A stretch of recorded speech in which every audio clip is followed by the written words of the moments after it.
¿No sabes si va a venir Heather? ¿Va a venir? ¿No te informan? Ok. Cuando ustedes acaben de hablar, nosotros nos vamos a parar en apoyo. ¿Ok? Y así también, cuando acabemos, ustedes paran. Dos personas. Dos. Vengo agua, Pete. Vengo agua, Pete.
Good evening, Canutillo community.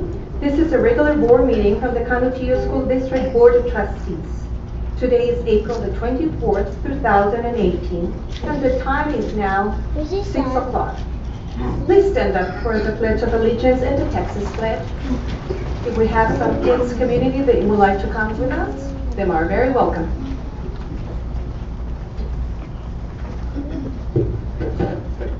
I pledge to the United States of America and to the republic for which it stands, one nation, under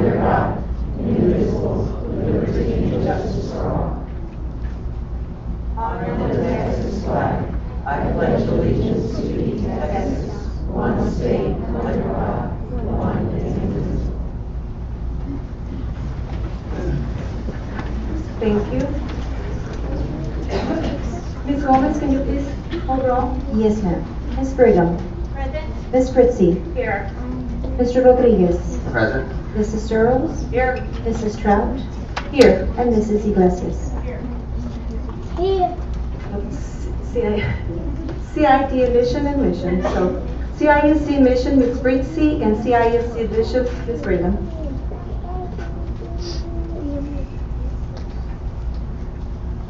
Let me turn. Vision statement. KNTU ISD is a premier school district, nationally ranked, multi-literate graduates ready to excel in college, their careers, their community, and in life.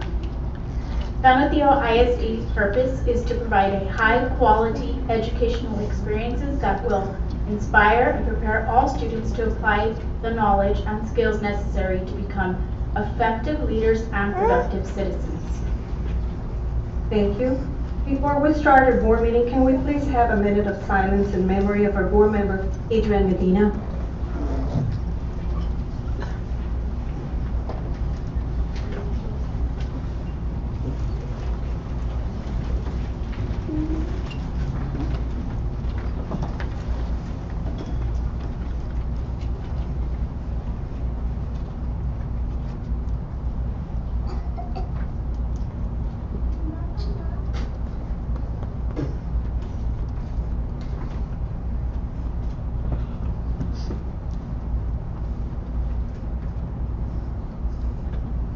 Thank you. Thank you very much. Before we start our meeting, I would like to read something as a friendly reminder. Thank you. As a friendly reminder. Oh.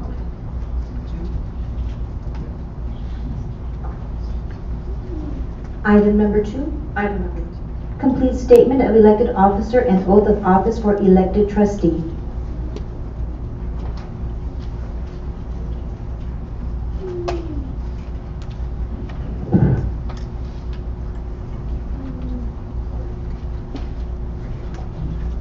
Congratulations, Mr. Coronel. Thank you, Ernie. Please raise your right hand to take the oath and repeat after me. In the name of and by the authority of the state of Texas, In the name and by the authority of the state of Texas, I, Sergio Coronado, I, Sergio Coronado, do solemnly swear do solemnly swear that I will faithfully execute the duties that I will faithfully execute the duties of the office of Canopio ISD Board of Trustees at large of the office of Canopio Board of Trustees at large of the state of Texas, of the state of Texas, and will do to the best of my ability and will, to the best of my ability, preserve, protect, and defend preserve, protect, and defend the Constitution and laws the Constitution and laws of the United States of the United States and of this state, and of this state. so help me God. So help me God. Go Canutillo.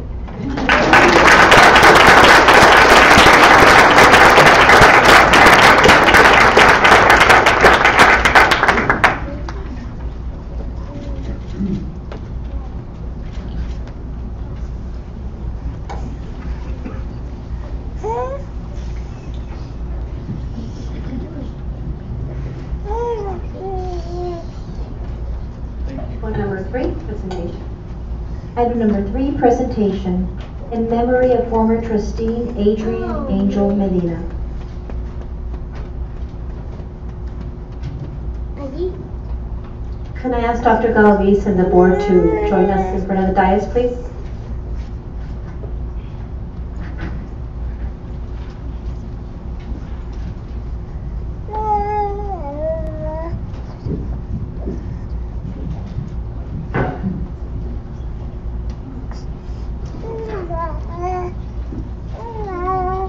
Adrian Angel Medina was elected to the Canopio ISD Board of Trustees in 2012. He served our students passionately and was dedicated to his community. His energy and enthusiasm for student success were a driving force in his service.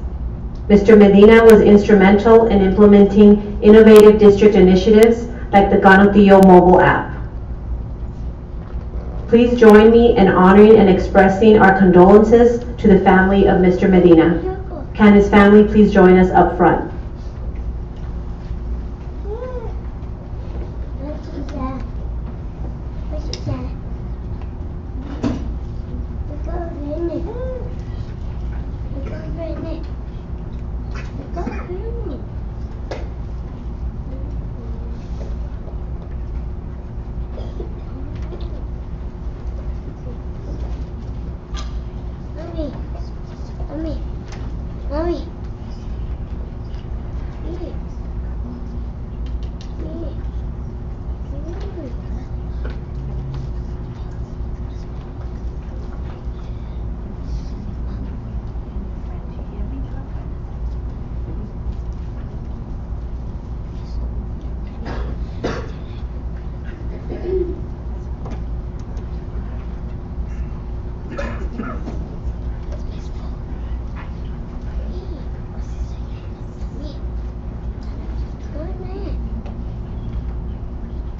videos, and we had a special day when we would have a day of.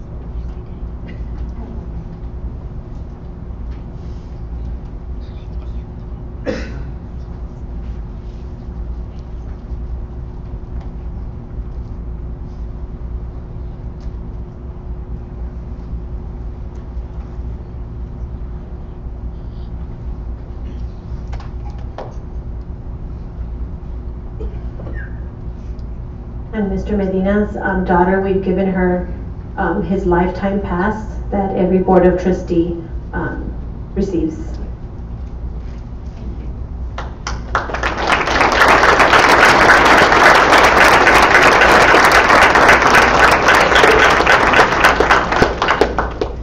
Thank you.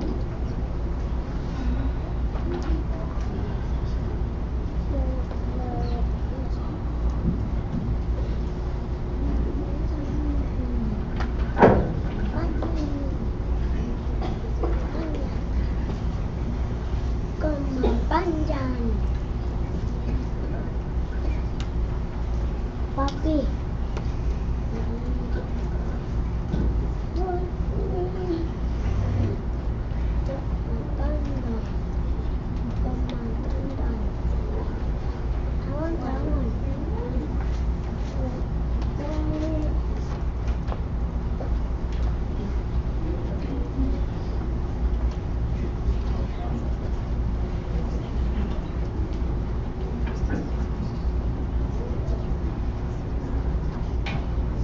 If the board could remain.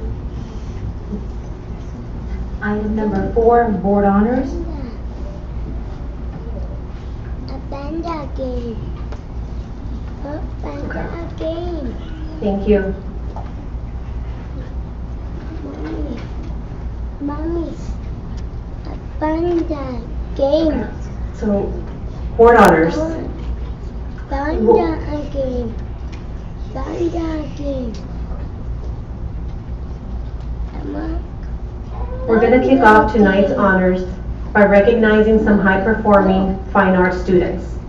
First, congratulations to the Canutillo High School Chamber Choir under the direction of Willie Adame for winning a sweepstakes award at this year's UIL Large Group Concert and Sight Reading Competition at East Lake High School. This award is the highest honor given to an ensemble at this competition. This means the choir earned a first division in the concert part of the competition and a first division in the sight reading part of the competition. Way to go, Eagles! Can Mr. Adame and the CHS Chamber Choir join us up front?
I'm the shaker of the hand. Okay, I'm sorry, but all I can do is hurry up and get her to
And now, our Battlefield High School Chamber Choir will perform for us.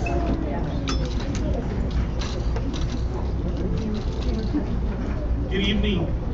Thank you very much. I decided to beat Dr. Galaviz to the punch and be prepared this time. He's always catching us off guard, and I'm like, oh! So, thank you very much.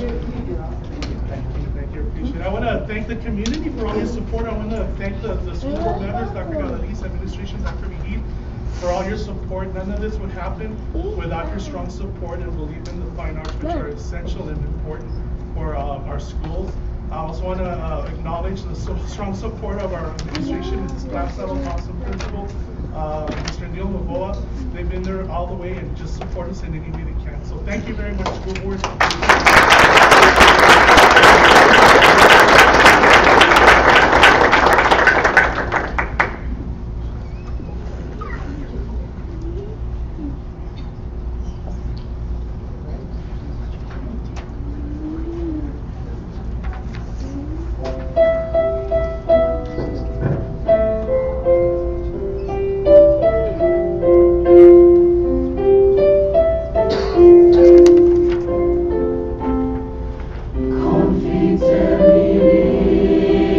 Domino,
People, and you can thank the board, you can thank class, you can thank me, you can thank.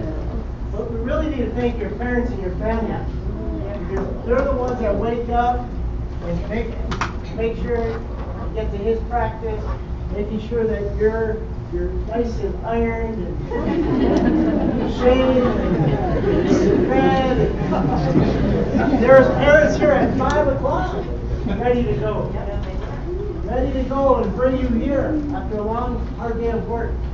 So on 3, let's make sure we thank your real teachers in your life, which are your mom and dad. Ready? 1, 2, 3. Thank you.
We'll continue with our board honors.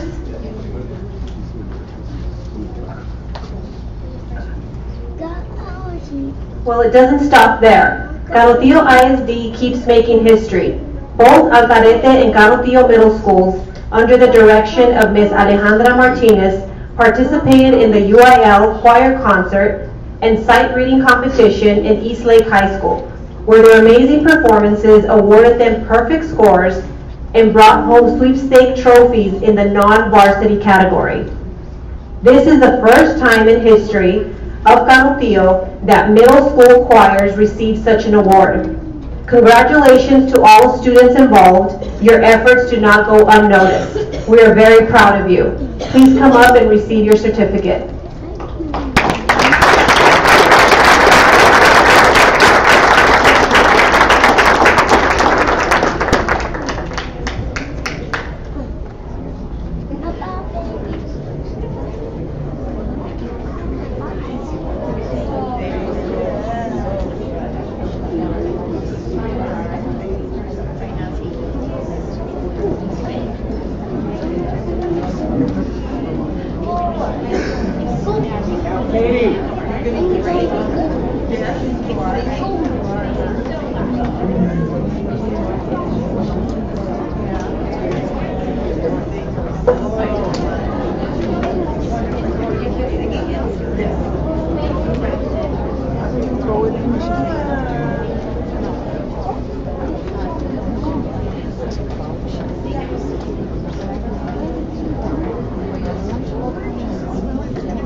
Thank you.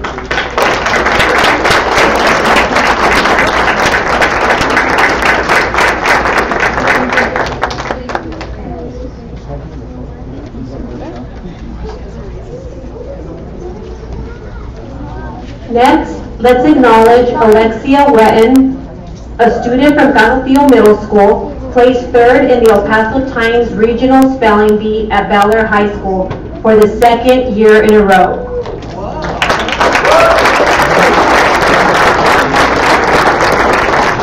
She was among 163 students in grades 3rd through 8th from El Paso and New Mexico private and public schools who competed back in March.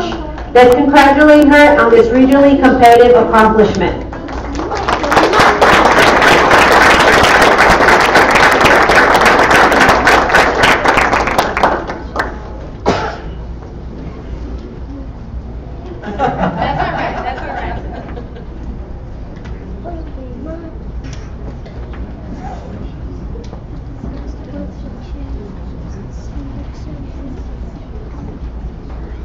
Mayo?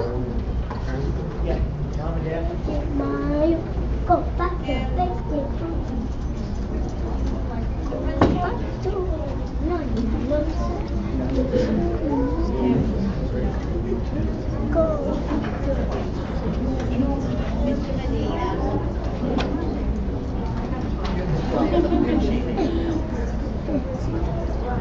How about that one? How about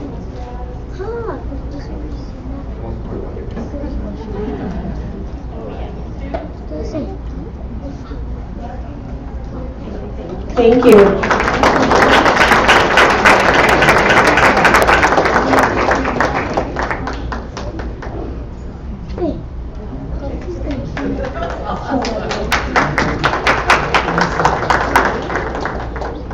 Reyes Elementary School 4th grader Xochitl Apalaca has been recognized for her outstanding accomplishments and community involvement.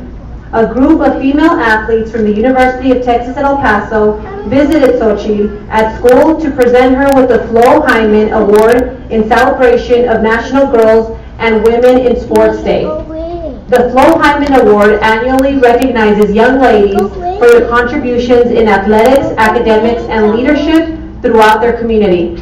Across the city of El Paso, there are 3 winners selected for each level, elementary, middle, and high school. Xochitl was selected for her participation in multiple events, both in and out of school. Way to go. Thank you, Xochitl.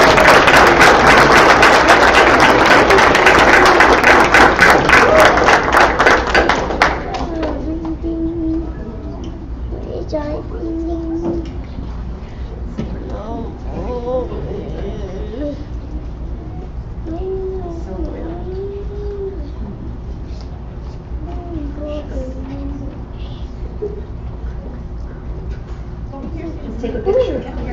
You guys have a picture. Can you call your parents Mom and Dad. and principal? And is the principal here? Yes. And assistant principal? And assistant principal?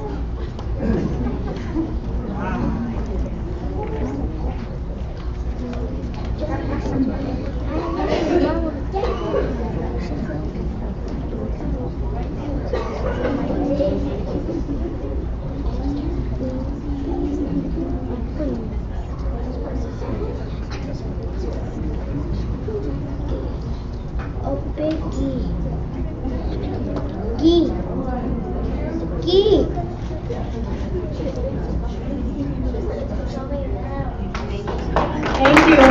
you.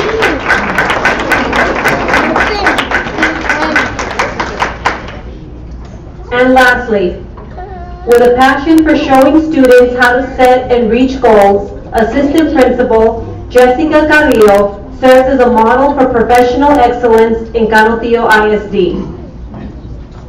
She plays an active and vital role in molding her campus, Congressman Silvestre and Carolina Reyes Elementary School, into a 21st century educational model. Carrillo's work has led her to be named the 2018 National Assistant Principal for Texas by the Texas Elementary Principals and Supervisors Association.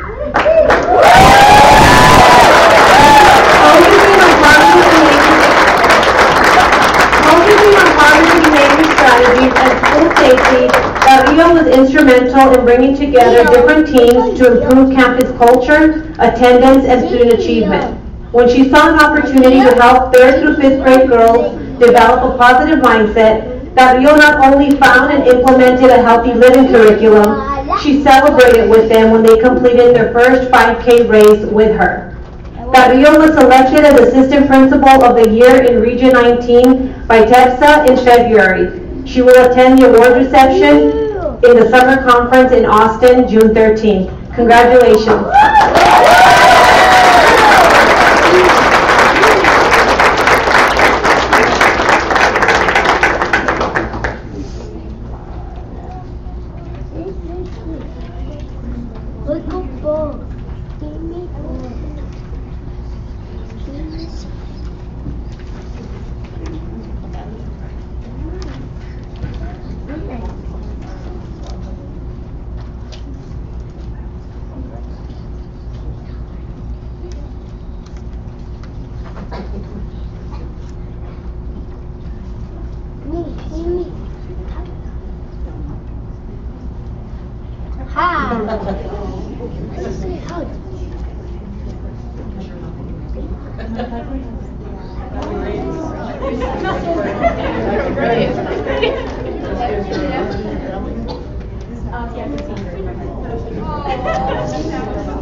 Board members, thank you. This concludes this month's recognitions.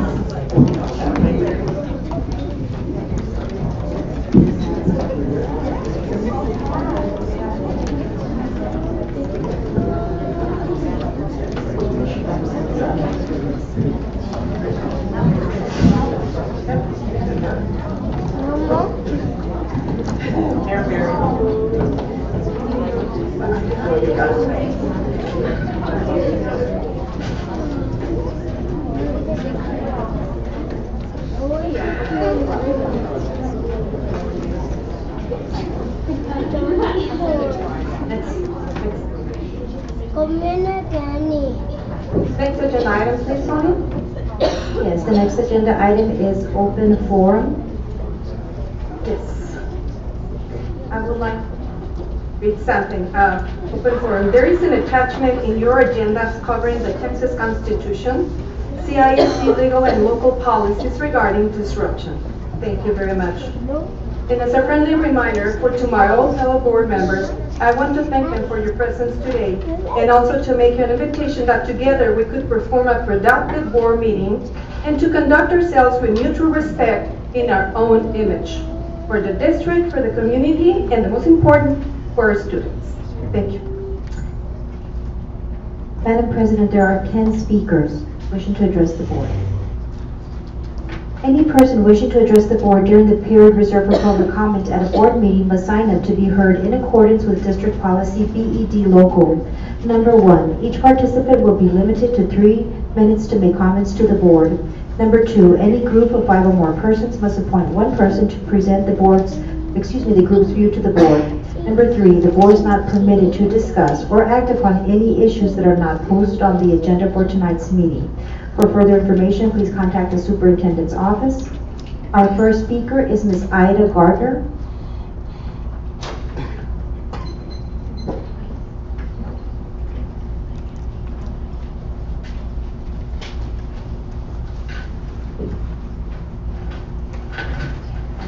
Good evening.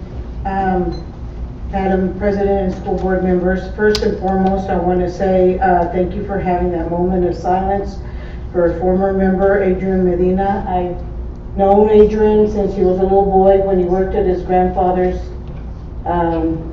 store, Vito's Grocery.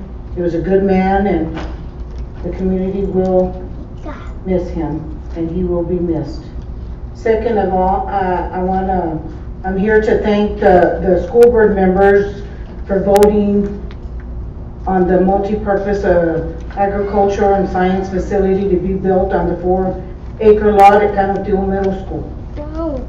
First and foremost, for 2 reasons. I think it's cost effective. We have 4 acres there that we can't farm, and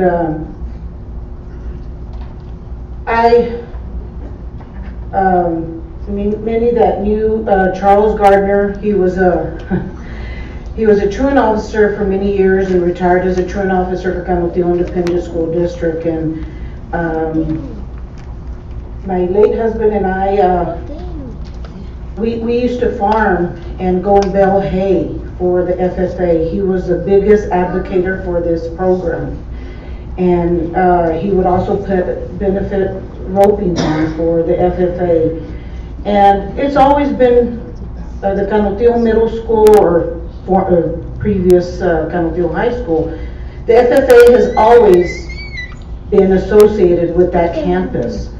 And not only because it's been associated with that campus, but I think it's cost effective in the aspect of let's not get rid of our farmland, because the farmland is decreasing in this valley. We're building on property that can be farmed, and I know how much hay is. It's very expensive, and I was out there at 3, 4 in the morning helping my former husband bale hay, and it's a lot of work, but it's cost effective for the FFA, and because the cost of these bales are so expensive. And I just wanted to tell the board members that voted to keep it there at the Canutillo Middle School, thank you. Okay.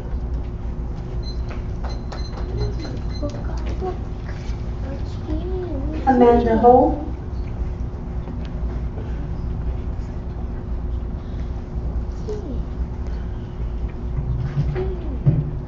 Good evening, members of the board and Dr. Galaviz. My name is Amanda Hull, and I'm proudly representing the Canutillo FFA. I've come to you once more, standing up for what I believe in. I've attended these past few meetings, coming in with the mindset that we would be moving forward, but it seems as though with every meeting we are moving backwards. I have yet to hear a rational reason why we need to move our location. We have invested too much time and money into this land to have it taken away from us. At the last meeting, you said that we as students come first, but what I've witnessed, your wants are coming before any of our needs.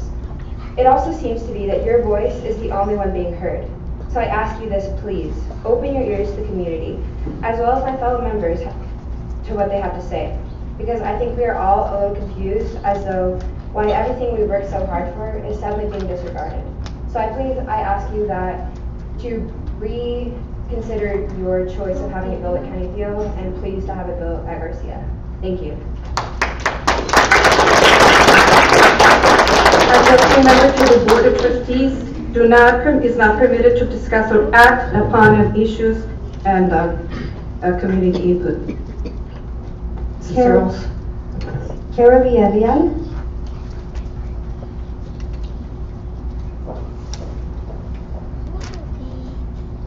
Hi, I'm Kara Guriel, and I'm here representing Canutillo FFA.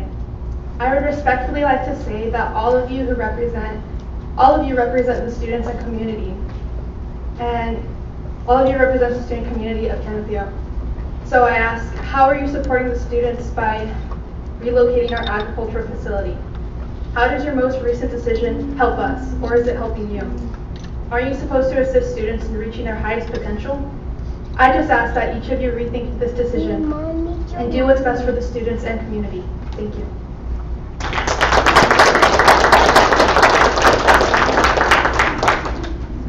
Mrs. Sandra Guerrero.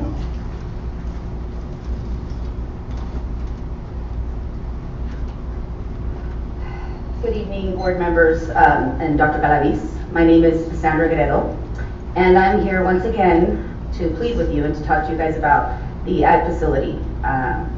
The 24 acres at Garcia are currently being farmed by the FFA students and Mr. Gill, and they have been for years. I know my son has been doing this since he was a freshman, and it's helped him to develop into the young man that he is today.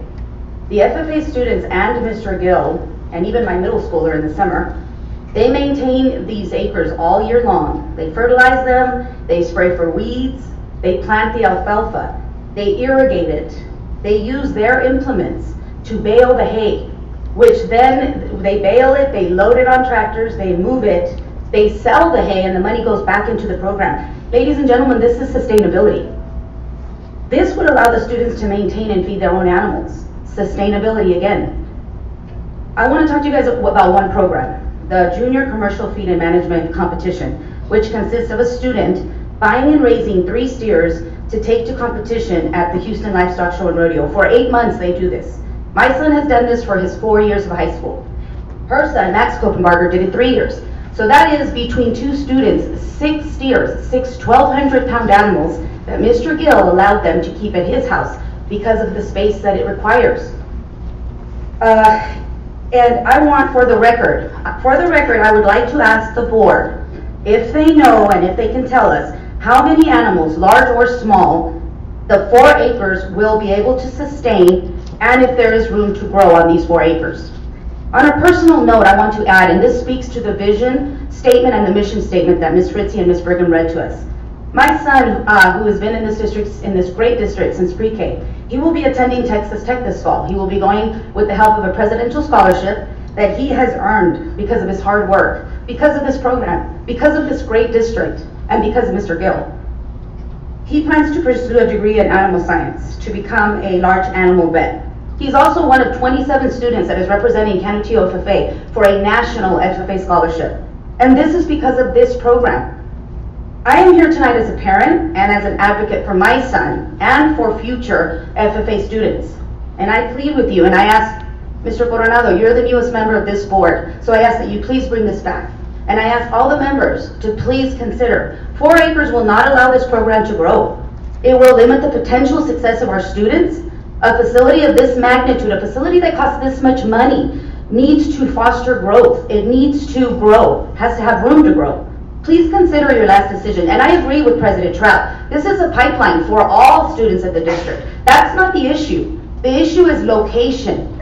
We are already using that land for this. So please, I ask that you find it in your hearts to bring this back. Mr. Coronado, please, you're the new member, sir. And Dr. Galaviz, continue to fight for us. Thank you, board. Thank you, Dr. Galaviz.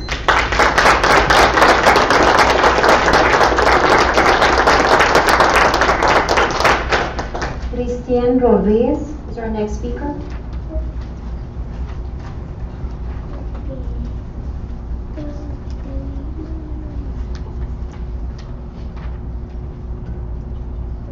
Good evening, good evening, members of the board and Dr. Galaviz. My name is Christian Rodriguez, and I am a proud community member, parent, and teacher within the boundaries of Canutillo ISD. The reason I'm speaking tonight is due to the district decision in making this wonderful school district a district of innovation. The main concern about DOI is that the district will have the option of exempting itself from Chapter 21 and Chapter 22 of the Texas Education Code. As you are aware, these 2 chapters are about teacher employment certification requirements, continuing and term contracts, duties and benefits, which are salaries, personal leaves, and etc. of teachers. With this window of opportunity, any school district, once a DOI, has the capacity to employ any person without a teaching certification. As a taxpayer of this school district, it would be unfair for all of its community members to have non-certified teachers teaching our children. Even though the state requires DOI school districts to provide a minimum number of 20 hours of classroom management training, this is not enough. No matter how much training the school district provides to these teachers, they will not have the knowledge to educate our special population students, provide individualized instruction, and most importantly, reach and close the gaps that currently exist with the students in our school districts. As a proud parent and taxpayer, I will not trust a non-certified teacher to make the proper accommodations to my own children that need in the classroom, yet don't have the capacity to provide individualized instruction to meet their educational needs. In addition, in having them in a classroom where the students' ratio will be higher than what the state mandates. I have to say that we are very proud of being part of this great school district. Bernardillo is known for its outstanding academic achievement and program achievements, and we have to understand that this is because of the excellent teachers this school district has. This is because Bernardillo ISD takes care of its teachers. The greatest way we can serve our students is by giving them highly qualified teachers that are certified in the state of Texas and in other states. I understand that the district might consider or want to save money, but not at the expense of not hiring and keeping highly qualified teachers and administrators. We have to understand that Bernardillo possesses a lot of talent. If we truly want to be a district of innovation, let's set a committee that will completely understand this concept and let truly become the district that is different from every other school district. Let's truly innovate education in this region, and why not in the state of Texas. Let's not make the same mistake that some school districts are making here in the state of Texas, and including our neighboring district, Anthony ISD. Thank you.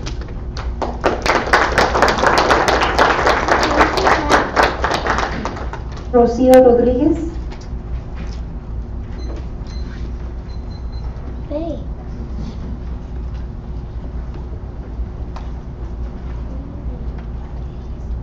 Good evening, Board of Trustees. Good evening, Dr. Galaviz. Good evening, community members, ladies and gentlemen. My name is Rocio Rodriguez, and I have served 7 years as a teacher. I'm a proud parent, a community member, and without any doubt, Canutillo ISD is a great place for teachers, staff, and students. Over the past few weeks, our district has decided to begin the process of becoming a district of innovation. In 2015, Texas legislature approved this program in order to give school districts more local control on areas such as school start date, minimum days of school, teacher certification, amongst others. This new process gives school districts the opportunity to exempt themselves from the areas mentioned above. However, it brings a great concern that many school districts have totally exempted from Chapter 21 from the Texas Education Code, which contains all educators' rights. To be honest, it is frightening that our teachers' legal protections could be in jeopardy if school districts exempt from Chapter 21. Let's take a look at our neighbor district, Anthony ISD. They have exempted from this chapter and were successful at eliminating all legal protections. It means that Anthony ISD is no longer required to hire highly qualified teachers or provide legal protection rights. Are we willing to let this happen here at Canutillo? I don't believe this will benefit our students. Even worse, by becoming a district of innovation, the schools will no longer have to notify parents if their child will be in a larger classroom size. As a parent, it concerns me a lot that my son and my daughter might not have a highly qualified teacher or have an adequate classroom size, or worse, let an unqualified individual have access to my children's confidential information. Dear trustees, from the bottom of my heart, I appreciate everything you do for our students and teachers as well. I kindly ask you to consider all the facts before making a decision. Let's continue making Canutillo ISD a great place for our students and teachers. Thank you.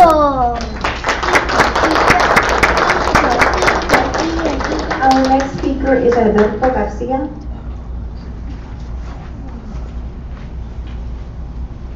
I want Bobby. I want Bobby.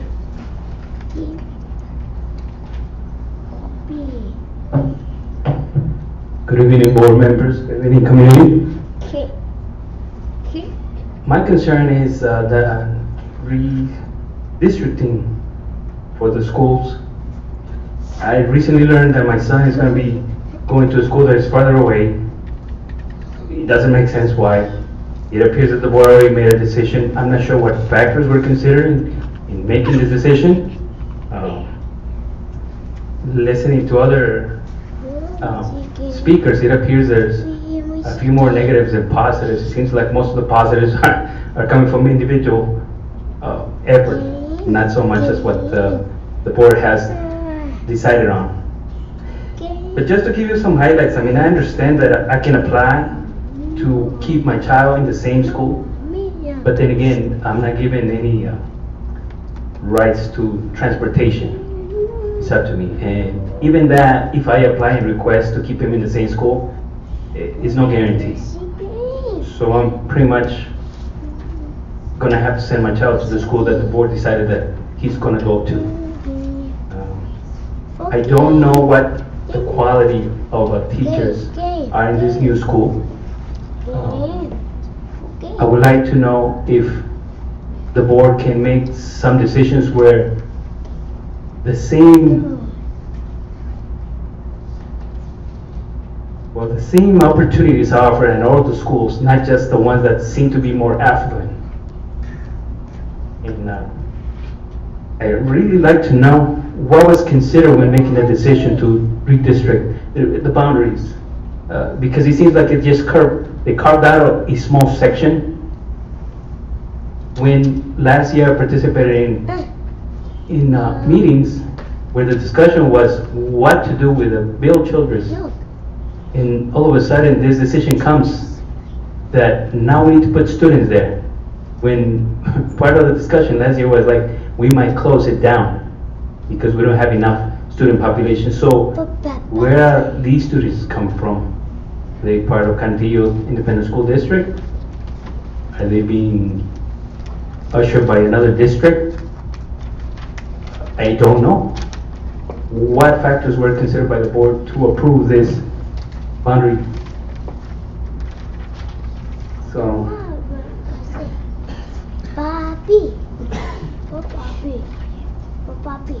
I kindly request to see if you reconsider the redistricting. It doesn't make sense to move a student farther away. Again, there's more unknowns. I mean, I'm not really prepared to ask you for more, but could you look at the facts? Again, I'm not sure who brought this idea of doing this, but thank you very much for your time. Appreciate it.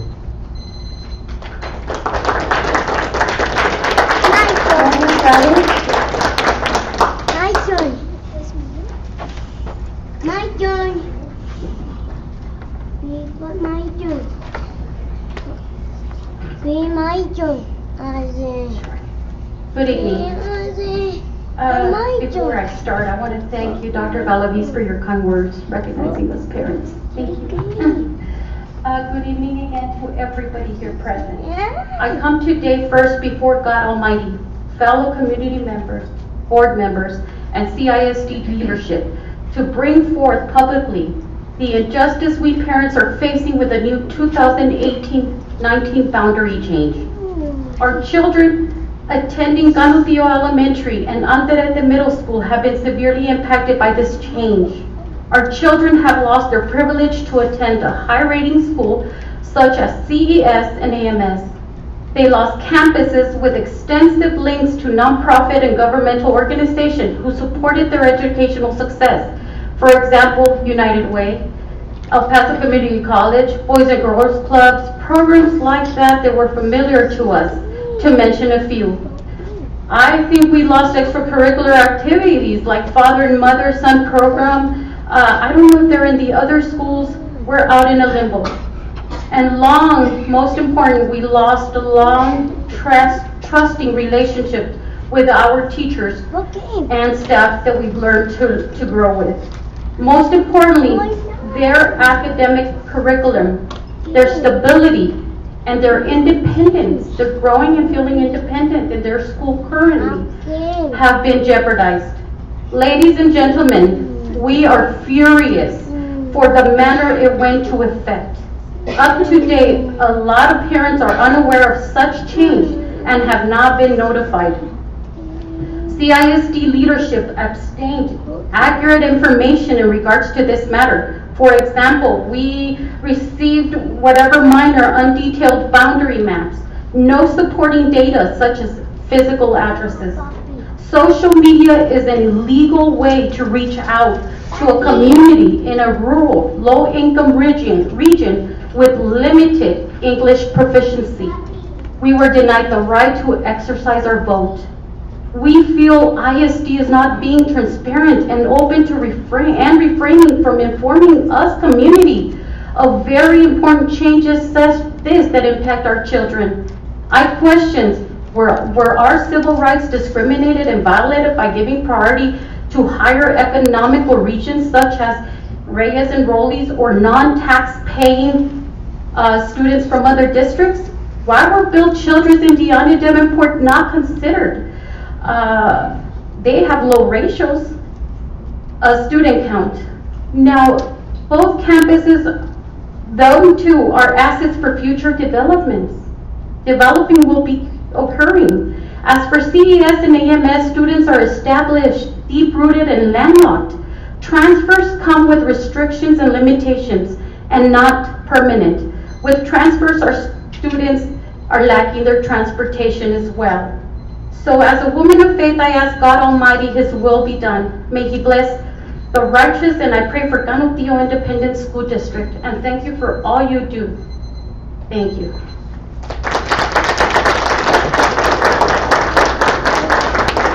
Yesenia Galvan.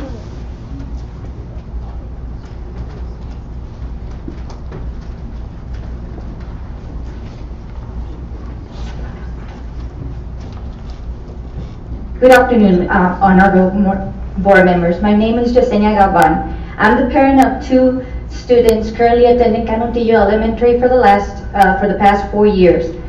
I'm here to respectfully demand an explanation as to why and who decide on the boundary change impacting Canutillo Heights. As a parent, we feel there has been a lack of communication. Where is the transparency in your business practice? That's my question. What privileges new communities have over us, like the ones built behind Faith Center? I don't have the specifics of what neighborhoods are going to take our spots, but we feel it's not fair. I mean, we're giving up our seats, and that's not fair. Why do we have to give our school? Why do we have to give our transportation? Why do we have to give our teachers? Most of us have built long-time relationships with community, staff, nurses, school. We actively involved with everything that is going on, and that's what I'm here. And I'm so glad I got pulled last minute and I made my speech last minute, but I'm here to demand that you kindly reconsider your decision. There will be an impact clearly on our kids' academic development, whether in the first year or in the long run, we don't know, because we know for sure the prospective school, Bill Childress, does not provide the same school programs that we currently have. So I kindly ask you if you can reconsider 4 blocks that have been affected at Canutillo Heights. And like I said, we don't want to lose our school. We're deeply involved with them, and it'll hurt us all. And I mean, can please you reconsider in the name of the children and grandfather us the opportunity to stay there? 4 blocks is what I ask. Thank you.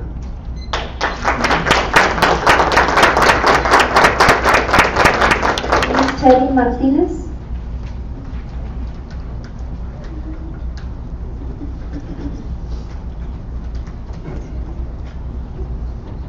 Good evening, board members, Dr. Alavis, friends. Today I come with good news.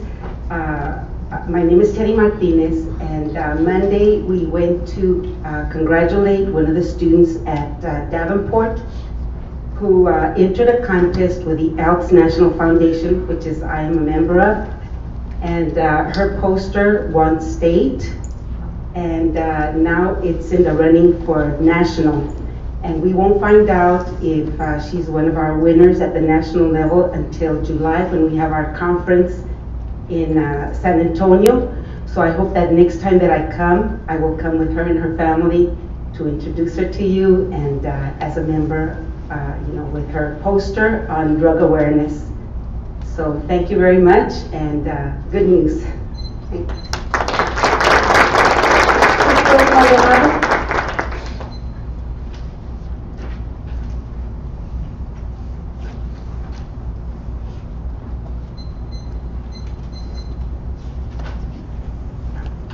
Good evening, Dr. Galaviz, President Trout, and board members. I'm here before you. I was not prepared, but I felt I needed to speak on behalf of the District of Innovation. First of all, I think the negatives are built on perceptions of other districts, and I, as a community member, taxpayer, educator, and a member of DAC, am here to inform you that this decision or this plan came about last year at DAC. And DAC is, as you all are aware, District Advisory Committee consisting of teachers, staff throughout the district. And we talked about this as far as what would be needed. TA has a lot of reasons why a district can apply to become a district of innovation. That does not mean that the district has to apply for each one of those reasons. The discussion at DAC was that we would like to start the year earlier than what is now allowable. You cannot start until at least the fourth Monday in August. This would give the district a little bit of control as to what the start date would be, where in turn would mean that the kids would end up leaving sometime in May possibly. And that was the whole reason for even discussing a District of Innovation. Never once was it mentioned about hiring personnel that are non-certified. And as I as a community member and as an educator, truly believe that you as board members, our administrators, our directors, would not allow that. You would not allow anybody but the best to educate our kids. I truly believe that. We've had our little disagreements, but in my heart I believe as a community member that this district will never, ever hire someone who is not qualified to teach our students. So, I just need to inform you that we all need to get informed with the facts of what is a District of Innovation. There are positives, there are negatives. And we've researched it as a DAC committee. We've talked about what is the plan, what are the reasons we would become a District of Innovation, what are the positives for our kids, and believe me, the number one thing is the kids. They're the ones that, how it would impact them. So rest assured, community members, that this committee never planned on one of the reasons being that we would hire non-certified personnel. It was for beginning the school year before what is required now, so that we could, the kids could leave early. I just needed to let you all know that. Thank you. Item number 6, District of Innovation. Mrs. Moreno. Excuse me, before we do the District of Innovation, we do have guests from the Project Vida. I was asking the board if we can move up B. Does everybody agree? Of business. Everybody's agreed. Dr. Galaviz. And then after the move up, we do have B8, Project Vida.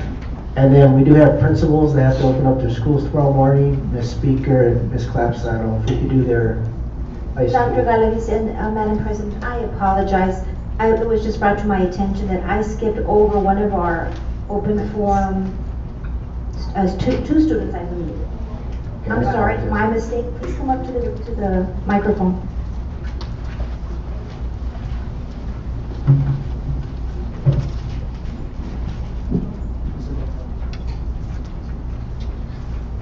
Marissa Ceres and Patrick Guerrero. Sorry about that.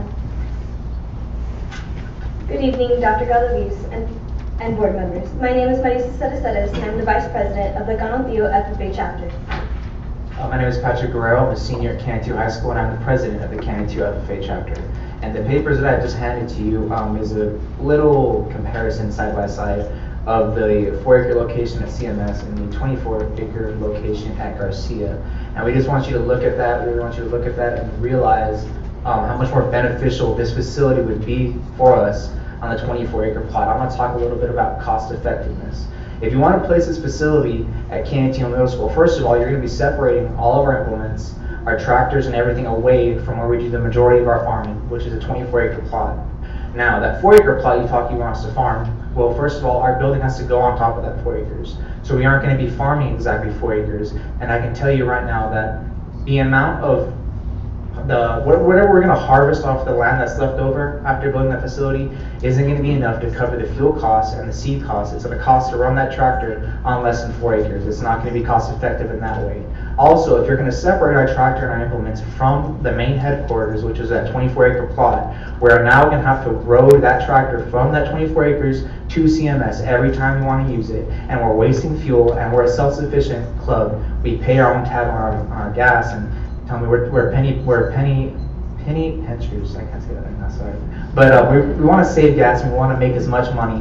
And that 24-acre plot is going to be the best place for us to store our equipment, store our tractors. It's what makes the most money. It's what's the most cost effective. So don't separate the facility from the 24-acre plot and place it on the 4-acre. Thank you.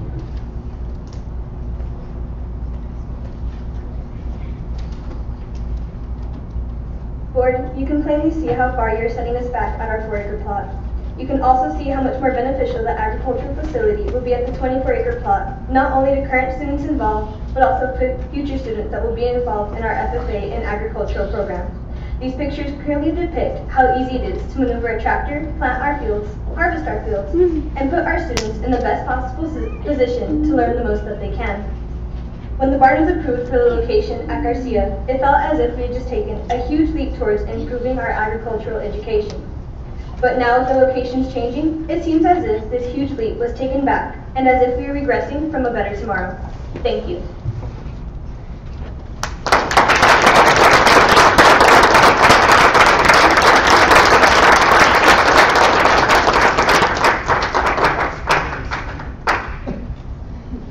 Item B8, discussion and possible action regarding a lease agreement between Canantillo ISD and Project Vida Health Clinic for a portion of the Lone Star building. Mr. Vasquez. Thanks, Sandy. Good evening, board members. There's Dr. Galaviz. This is a lease agreement that we're bringing for your consideration. If you allow me the opportunity, I'll give you a little history on the project. If you remember, back in December of 2016, the board approved a memorandum of understanding with Project Vida. Since then, we've been working with them in order to come up with a plan for the interior renovations for the health clinic that Project Vida will run in our facility as per that MOU. Now, the district authorized us to use approximately $75,000 for renovations of the area. However, that is not enough, and Project Vida is going to have is looking for grant opportunities to cover the rest. In that process, the agencies that are providing these grants are asking for a revised language, which is what you have in front of you, so that they can provide, in turn, the funds necessary to come up with the remaining funds for this project. So that's the background, and I'm willing to answer any questions that I can. Mr. Go ahead, Ms. Ritzy. So if we change the language that you're proposing, they will make up the cost that Project Vida is needing? Or is that what I understand? No. If you approve this, then Project Vida can go to their agencies that are providing grants. Oh, and they will the agencies don't want to risk any money on somebody that can be kicked out of a building within a year or so. Okay. This just guarantees them, the option of having those funds made available to Project Vida, knowing that they're going to be there for the long run. And would we be able to increase maybe services that we'll be able to give to the community or something? That would be a Maybe question Project that Vida would be able to either answer. Bill or Dr. Reyes may. I guess just depending on whom they go to and what they have available to offer. In terms of services, well, we're really restricted right now. we have a mobile unit that we can make available 1 day a week. The throughput on that is about 6 patients. So what we're looking at doing is establishing, 4 or 5 examining rooms where we can put a full-time nurse practitioner. Right now, there's just no way to do that. In addition to that, we can provide a counseling space where we can put a licensed professional counselor.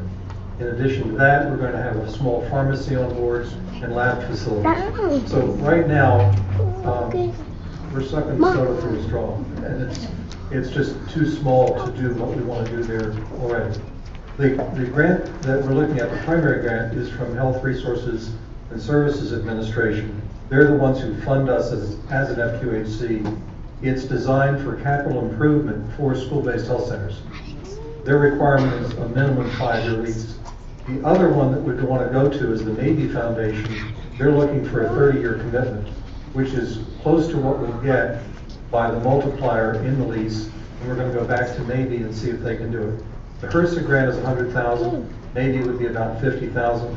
So with those two, we're home free. Sounds really good. Definitely services that I would love to see in the community, especially pharmacy, because it's nearest pharmacy is pretty far. We used to have one walking distance here for the community. Now it's not so anymore. Yes, Ms. Cicerone. Go ahead, sir. I was wondering if you could tell us, a pharmacy sounds wonderful, but how will you control and lock that pharmacy? Sorry, I don't mean to be funny. Yeah, obviously. It is it's called a provider dispense pharmacy. It's called a Class B pharmacy. So it will not have a pharmacist on site. Okay. The meds are prepackaged by our contract pharmacist, and then they're in a separate locked facility within the clinic. The clinic's also locked up at night. There's no restricted class stuff. No opioids, no painkillers, that sort of thing. It's basic antibiotics, antidepressants, anti-anxiety meds that a provider goes in, signs out, brings out, gives to the patient. So that's the control mechanism. Do you have cameras? Do you have, locks, say, when you say antidepressants, those are controlled substances? No. These are not, no, okay. Sorry. So the ones that you're going to These can be dispensed by a nurse practitioner. Okay. Typically, we do have cameras on site. We have a log-in, log-out computer system that tracks the meds, and then the facility, there's an interior door with a secure lock on it. So you feel that? Yeah, we run these in all our clinics. Okay, thank you. This is standard. Okay. Now, it is a limited formulary. It's not like going to Walgreens and getting whatever you need. We do have a contract with Walgreens and Walmart pharmacies where we can get 340B drug pricing, which is very, very low, from them for our registered patients. But we have to be able to provide immediate access for some of these other meds and not risk that somebody won't go to the pharmacy for them. Thank you, sir. Thank you. Just last question. This is going to be for 5 years, right? It's 5 years with a multiplier. In hours and days of service? Yeah, we're looking at Monday to Friday full-time. We're talking with RotaCare about the possibility of their coming in on Saturdays and doing a volunteer clinic with specialists. One of our problems is accessing specialty care. So we can do the primary care, but we don't have a cardiologist. We don't have a neurologist. And we're looking at the possibility of making that same space available under us through to the RotaCare clinic on Saturdays. So we're basically full-time operation. Thank you, sir. If there is no question from the board, I would like to move to approve the recommendation regarding to the agreement between CISD and Project Vida Health Plan.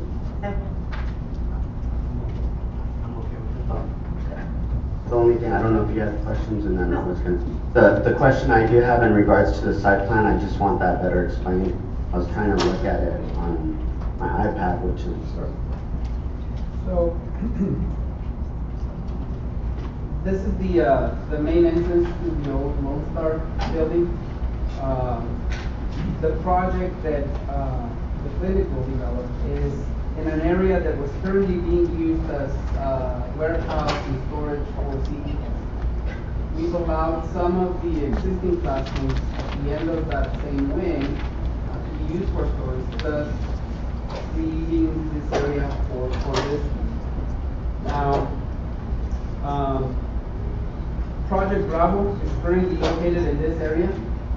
Right now it's not shown. This is the drawing from the architect that's working with Project Vida. But Project Bravo is here.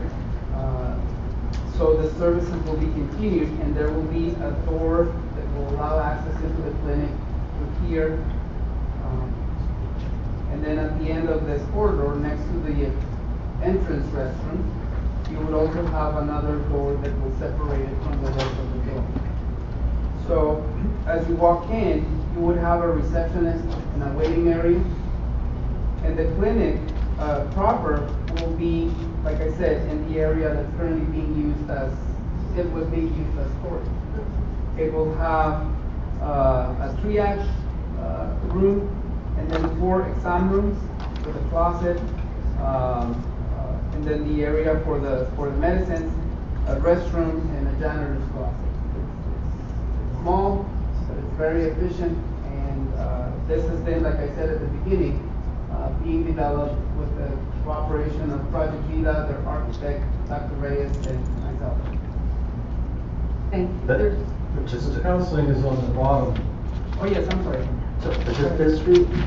5th or 6th Street? Is 5th or 6th is this way? That used to be where the gymnasium burned way back. So that block, that empty block is where the gym. This is their area. Yeah, that's. And the other entrance would have been through this, right? Where that was the principal's office when I was in elementary. Yes. This is. I don't know. So that's why we're putting counseling there. There is a motion and a second on the floor, please. Yes. Ms. Brigham? Yes. Mr. Coronado? Yes. Ms. Ritzy? Yes. Mr. Rodriguez? Yes. Mrs. Searles? Yes. Mrs. Trout? Yes. And Mrs. Iglesias? Yes. Motion passes. Thank you, Board.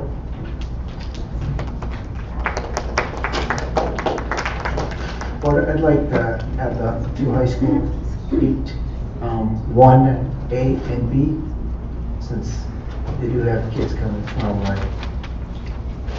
Okay. C, curriculum and instruction, number 1, presentation. A, 2018 graduation presentations for Northwest Early College High School and Canopio High School.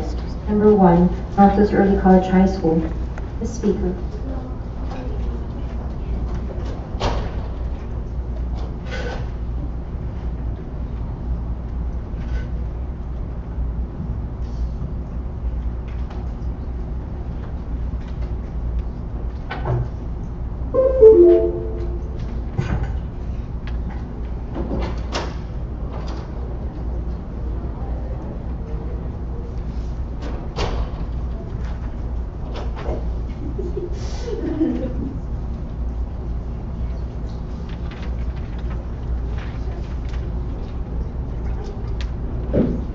Good evening, board members. Dr. Galaviz. I'm here to report on what I call a State of the Union at Northwest, right? In graduation. If you want to go ahead to the next slide. So we have a total of 79 graduates in this senior class. You can see the makeup of our senior class here. We have 53% will be first generation graduates. I always like to point that out as that is an important mission of our school. You also see other important data points about who is graduating. And if we go to the next slide, we'll see some of their successes. All of our students have taken the ACT, every single one, and our average score is a 22. I ask you to note that the average ACT score in El Paso County is a 16, and for the state of Texas is a 20. And so we're proud of our 22s, but of course we're going to keep pushing it higher and higher. I've got a lot of data since I've been at Northwest, so I have all 4 years there. You can see that we have steadily increased the number of college credits that students have earned. So this year's senior class has earned over 4,000 credits, 4,649 credits. Every single student has passed the reading TSI, the writing TSI, And there are 11 students that have not passed the math TSI, but have qualified to take math in the modern world. And so that means that they will graduate ready to move on to whatever their next career choice will be. Every year we've increased the number of students graduating with their associates as a junior. And so this year's senior class had 45 students, more than half, attend UTEP and earn additional college credits, which they could have earned up to 18 additional hours. And then finally, I like to give just a little bit of some statistics, because a lot of research shows that if students earn 15 hours, the percentage of completion in college greatly increases. And so you'll see some early colleges across the state of Texas really focus in on earning only 15 hours. Of course, here in our region, our focus is earning the associate's degree, which is pretty uncommon in the state of Texas, to be honest. And so we've steadily made lots of progress. And so if you look at our numbers there, we are at, is it 96%? Yes, 96% of the senior class will have their associate's degree. And so, yeah, pretty proud of that. And then I'm just going to ask you to look over in the column on 2015, which was the first year that I was here. And that was 25% that had their associate's degree. And so we've made a lot of improvements.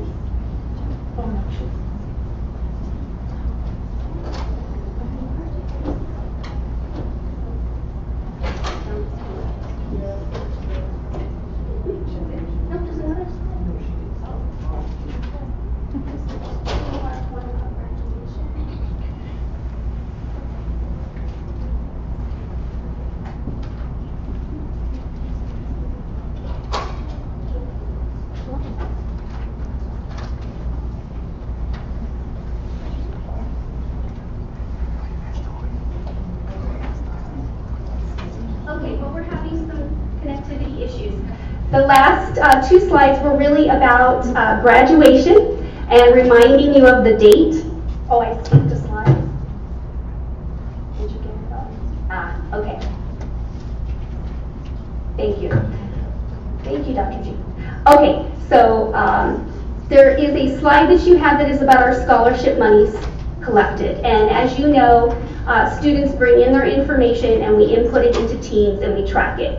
So I don't have hard data to report right now because we're still persuading students to bring in their information, okay? I anticipate that we'll have a report on that fairly quickly because May 2nd is our deadline.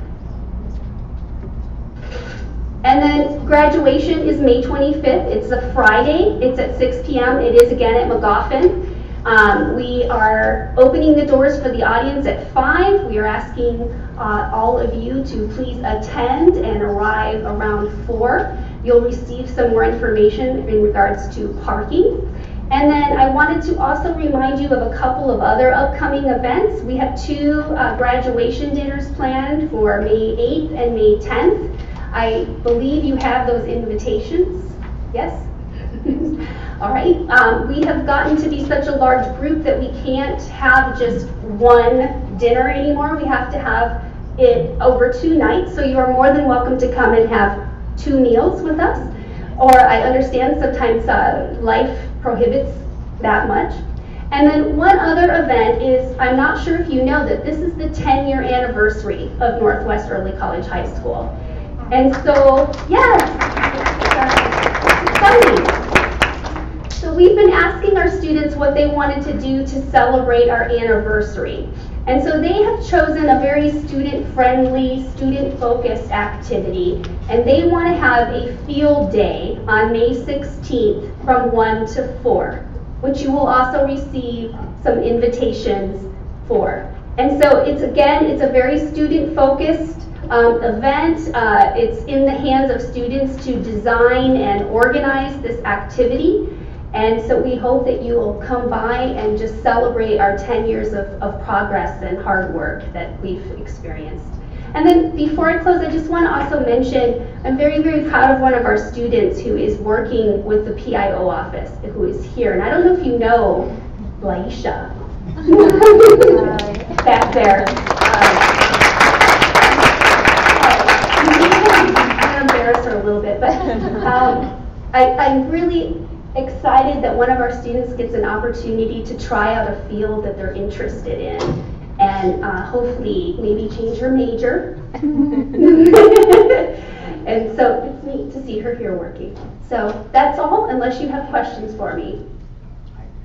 Yes, sir. I'm sure if I might have to, just real quick. Go ahead, Mr. Rodriguez. And one, I want to congratulate the hard work that you and your staff has been doing, as we've seen the great, tremendous success with Nationally Blue Ribbon School, which is the first in our district, and ranked by Newsweek.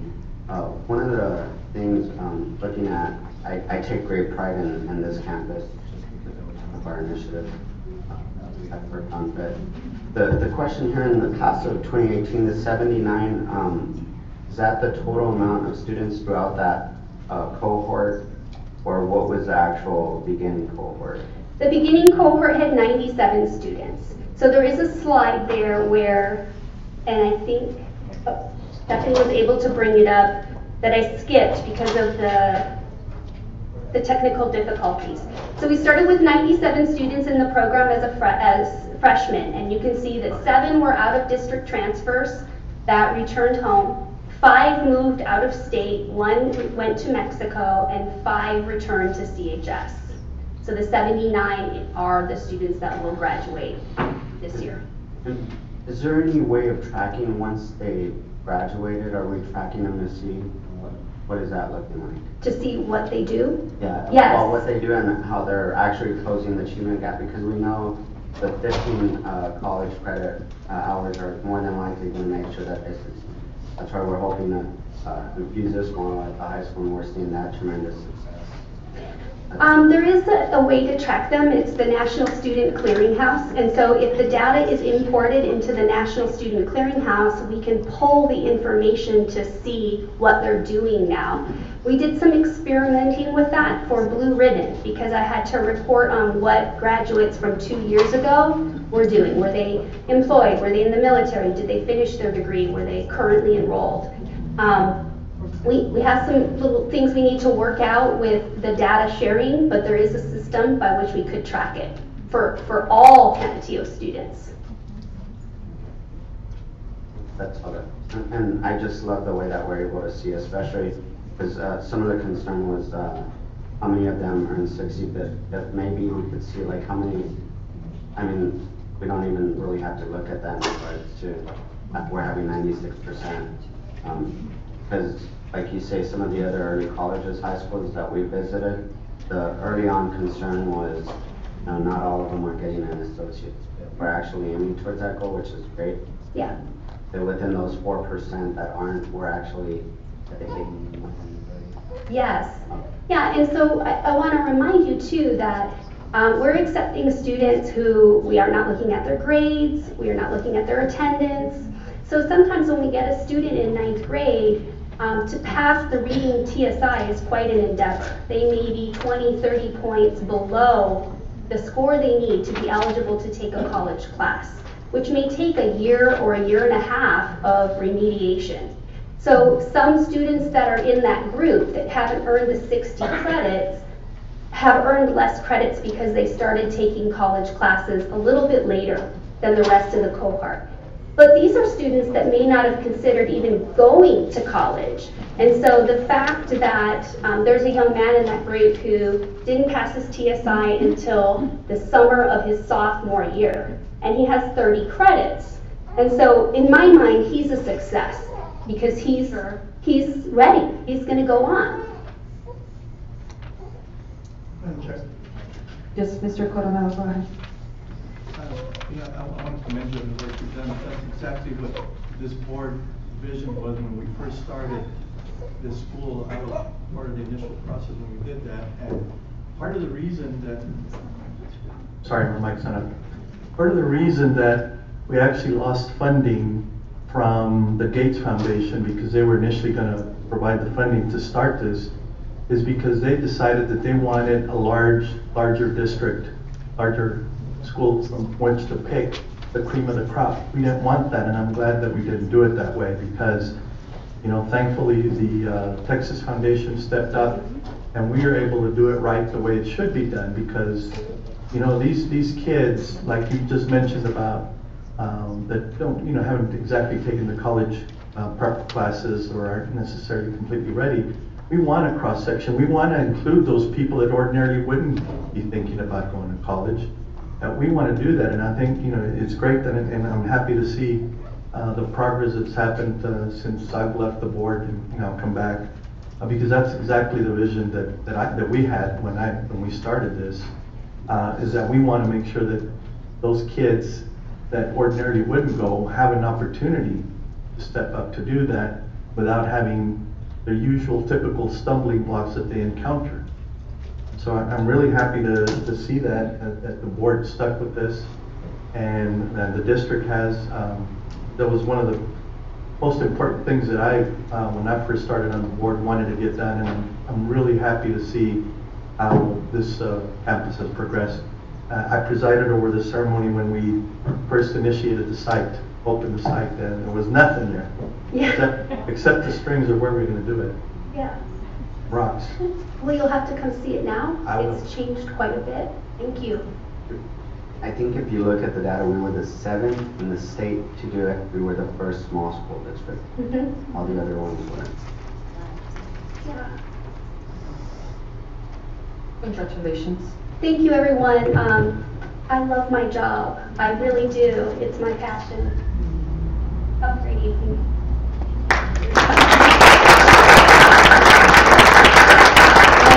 High School, clap saddle.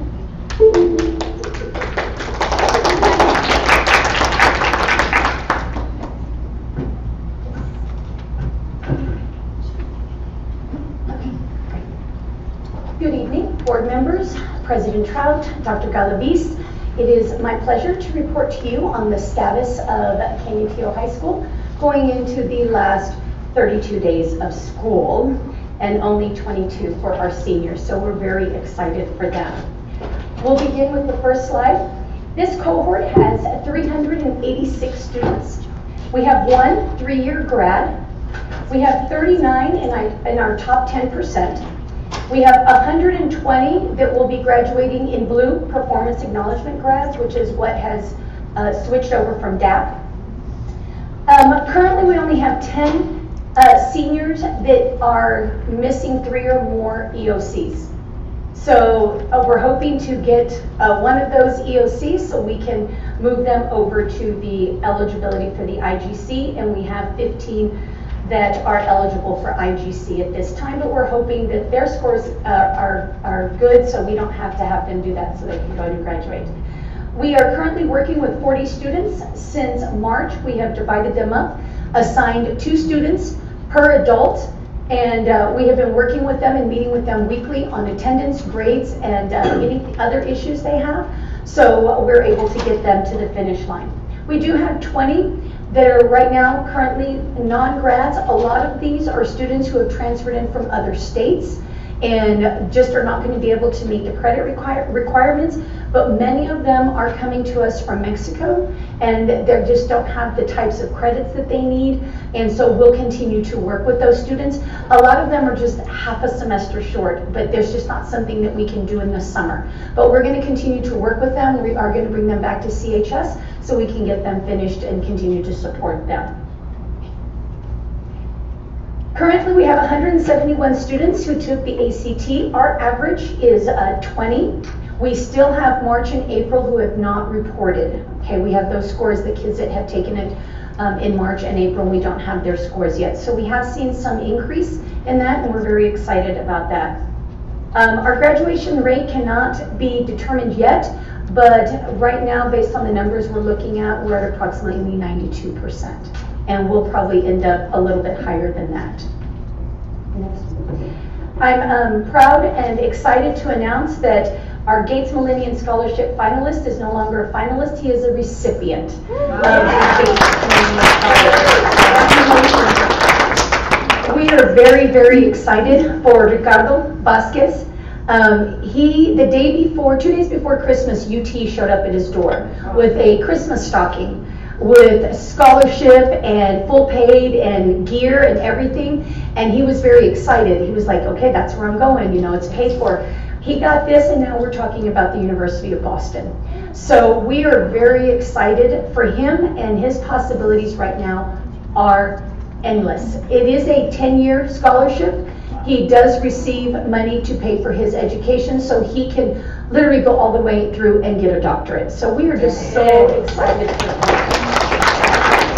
Ricardo Vasquez here? No, ma'am, we're going to honor him next month. We already talked to him, and that way his family and everybody could be here. Thank you. We have 5 finalists for the Region 19 Head Start Wells Fargo Scholarship. This is something new that Dr. Aguirre started. They tracked our students who were in Head Start, and they're now seniors, and they were invited to participate in the application process, and of the ones we had that participated, 5 have been chosen as finalists, so we're just waiting to see if we get any of those. And tonight you heard from Marissa Sedesetis, and she is one of our 4 National Merit Scholar finalists, and so we're very excited. And Ms. Morales is working with them, and we hope to hear soon on whether or not they are recipients of that. On your slide here, you see $5,945,000. However, I do have updated data. When I turned this in a couple weeks ago, we did have $4.4 million. And our grants, our FAFSA grants are $217,000. Johnson & Wells, this is our CTE Connection College. They have awarded already $1.3 million in scholarships to our students. But 2 weeks ago, we had UTEP award $88,000. Yesterday, we had NMSU, for the first time on our campus, award $1.7 million to our students yesterday. And then we have our Gates Scholar. I estimated about $300,000. I kind of cut it down the middle at about 5 years. It's probably a little bit more than that. We still have dual credit pending. Our military awards are still coming in. So our actual total to date is $8,051,000 at the high school. Congratulations. And we will be recognizing at graduation and at our senior awards assembly, of course, our Gates Scholar, but also our highest scholarship recipient. It's Mr. Carrillo's son. He's fabulous. I think, what did we say today, Mr. Carrillo, 1.8 million? Gabriel has $1.8 million in scholarships by himself. So.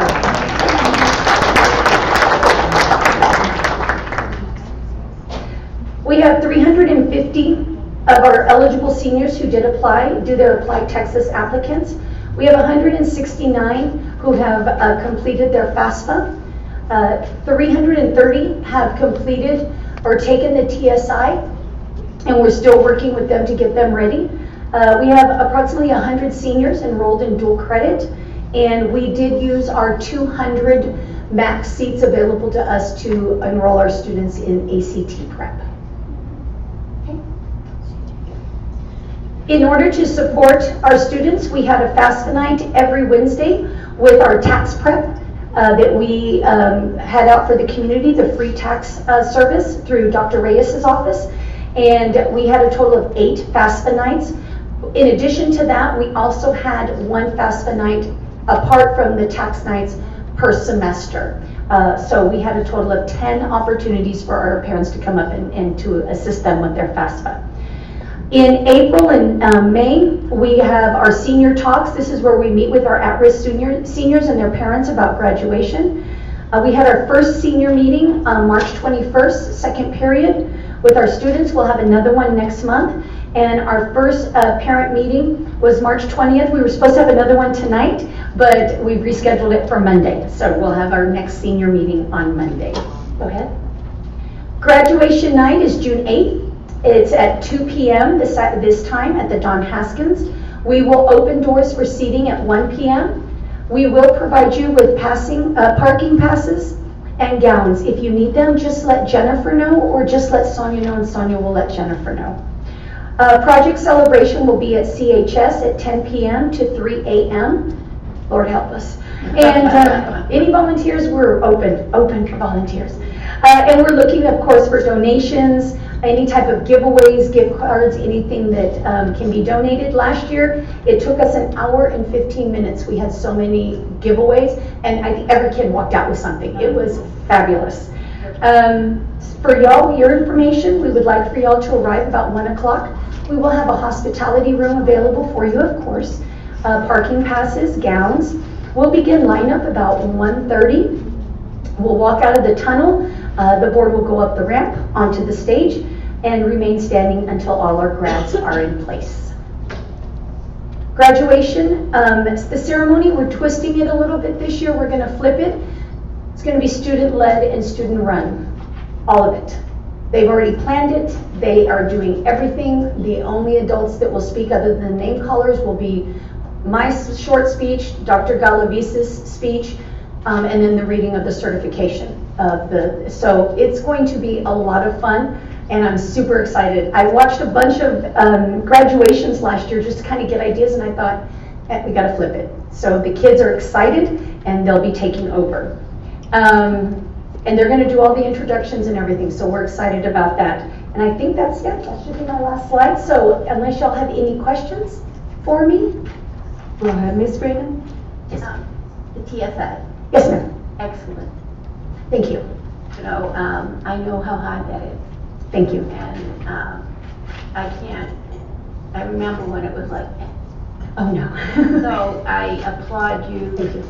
100%. Thank you so much, and thank you. And just so you know, our due credit, we are up to 15 classes, and we did build money in this year's budget. So when you look at that, you'll see in our budget, I've set aside quite a bit of money for to pay online tuition, so we can continue to offer more classes to our students.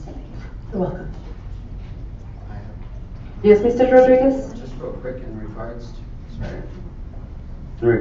to same college application and readiness, in regards to the dual credit, what I would like to see, and also maybe the TSI, is breaking them up so that way we could actually see how we're closing those gaps. I will have that information for you next month, sir. And then one of the things is, I know FAFSA in the previous administration, did they change it because they would allow 2 years ahead of time to actually start the application process, so you didn't have to wait that February? Correct. Well, now you're able to start your FAFSA in October. So they've opened the window up. I think what we're running into, and I'm guilty of this, like when my daughter, every year said, Mom, we have to do FAFSA. Why? We're not going to get anything. That's a lot of what we run into, but we always tell our parents, put it in anyway, because you never know. There may be a scholarship or something out there, and that information is very useful. So we're having to really work with our parents on, we understand, but fill it out anyway, because you never know what can come through or what can happen, or it may be something, a requirement for a scholarship or something. So we're continuing to educate on that and helping our students fill those out as soon as possible. I think one of the major things, now going back several years ago, was the fact that we had, when looking at our top 10%, a lot of the board was asking questions, why aren't we getting as much money as Coronado per se in regards to scholarship money? And when I looked at the top 10%, some of the 10% wasn't even getting 90 GPA or above, so I think focus should have been more on FAFSA, and we know that there's a lot more in regards to that. So I was, able to utilize that, and I think that's what allowed me to finish. Right. And having the conversation with some of my colleagues that I knew were a lot more, that should have gone to school, it was like, oh, I didn't fill out my FAFSA, or I didn't fill out my application. So if we could look at strengthening that would be great. And I think that's it for right now. Okay, great. Any more questions? Congrats on that. Thank you. After all the the amount of scholarships? Yes, I think we will reach 10 million. So we're very, very excited about that. That'll be the first time in our school history that we break 10 million. So we're very excited about that. Thank you very much, Ms. Lapsaro. Thank you. For all Thank you, President. Thank you. Next item, Ms. Hall. Would you like to go back to item 6, District of Innovation? Please. Mrs. Moreno, a discussion and action to approve amended resolution to initiate process to develop a plan for the Canandaigua ISD to be designated as a District of Innovation. President Trout, Board of Trustees, Dr. Galaviz, what you have before you is a recommended and approval just for a resolution to initiate a process to develop a plan. It does not determine that it is going to be plan and set, because you can always deny that at the end. What we're looking for is for us to initiate the process to determine whether CISD should become a District of Innovation. And this is what this resolution is about. Ms. Sonia, let's take note that Mrs. Searle should step out. Yes, ma'am. 748. Is there any questions regarding? One of the concern that was brought up and how we would address that. I think some of the things is that there has been, especially those that first started off on the District Innovation, they pretty much went out to, just say they were District of Innovation. But in reality, how many of them, how many were actually 749. coming up with newer ideas, and how we're looking at becoming more innovative than just saying you're a District of Innovation, and making sure that we also support our employees that were addressed. And I know that some other districts have run into some issues and some concerns. So before this is about the Resolution. to amend it to the resolution, I'm sorry. Not, yeah, it's just the process. It's not discuss exact word, just to amend the resolution. Yes, ma'am. Yes, Ms. Brigham. All we're doing tonight is just starting the conversation. Is that correct? Because we missed Starting the conversation because we tonight. missed the 30 days Okay. of the public meeting, so we had to come back. Okay. To amend the resolution. So again, this is just to start the process. Okay, so this is, okay, thank Yes, you. ma'am. Okay, but that's, And in regards to some of the concerns, is that going to be addressed in the process? Yes, sir. Madam Chair, I have a comment. Yes, Mrs. Searle. I believe that maybe last month when this came to us, I brought up the issue of the non-certified teachers. I was very concerned about that. And I believe that you laid my concerns and fears to rest. Can you once again tell me I'm still on the right course in what you said? That's what Trustee Searles, this Just is. a yes or no will be okay. If that's Okay. Yes. Okay.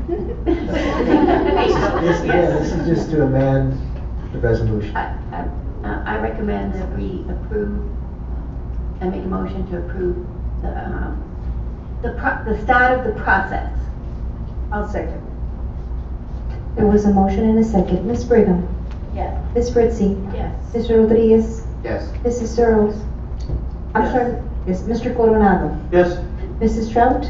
Yes. And Mrs. Iglesias, motion passes. B, public Yes. hearing, District of Innovation, number 1.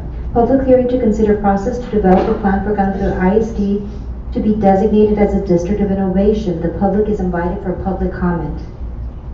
For the record, on the last vote, I think we skipped Ms. Earl. No? you said Oh, yes. okay. Was Okay, sorry, I said the last. Yes. Ms. Iglesias, Ms. Iglesias, what Yes, was she your said vote? yes. Yes. Yes. No public comment? Did they Items- know they can get up and talk? Yes. The public knows they can get up and No speak? comment. Yes, ma'am, the public was invited for Is public someone comment. from the public who would like to speak about this? They have addressed. They already addressed this, ma'am. Thank you very much. Yes. Item C, discussion and action to appoint and approve committee members to develop a local innovation plan for Canandaigua ISD to be designated as a District of Innovation. Someone has any question? I, that we, the list that has been presented to the Board of Trustees. I second. There was a motion and a second. Ms. Brigham? Yes. Mr. Coronado? Yes. Ms. Fritzie? Yes. Mr. Rodriguez? Yes. Mrs. Searles? Yes. Mrs. Trout? Yes. And Mrs. Iglesias? Yes. Motion passes. Item 7, new business A, Board of Trustee business. Number 1, overview of the NSBA annual conference in San Antonio, Texas, April 6th to April 9th, 2018. Okay, Ms. Fritzie, you want to speak about this? Yes. Thank you, ma'am.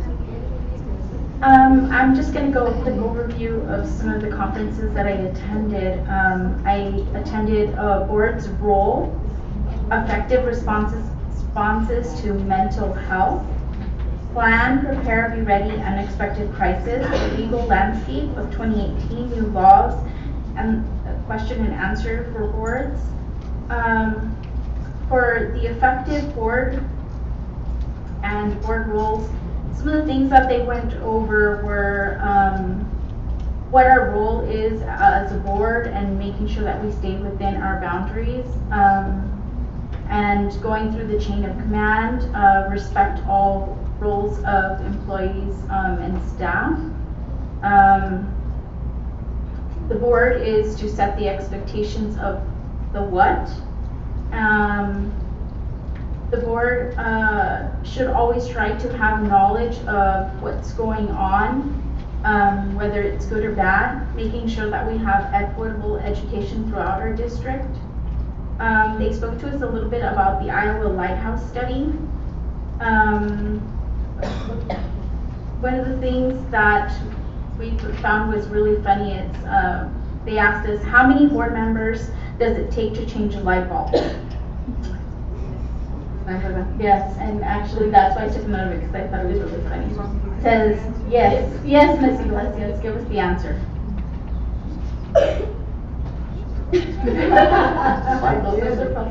It doesn't take a board member, it takes our leader, the superintendent, to decide who's going to change that light. Yes, they definitely said that we must ask for light and it's up to the superintendent to get the light. Ms.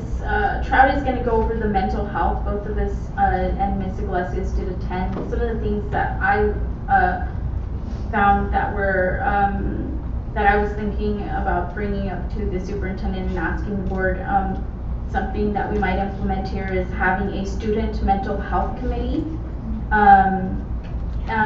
made up of students and maybe counselors. Early detection is key. Implementation of a strong student mental health program that they have access to.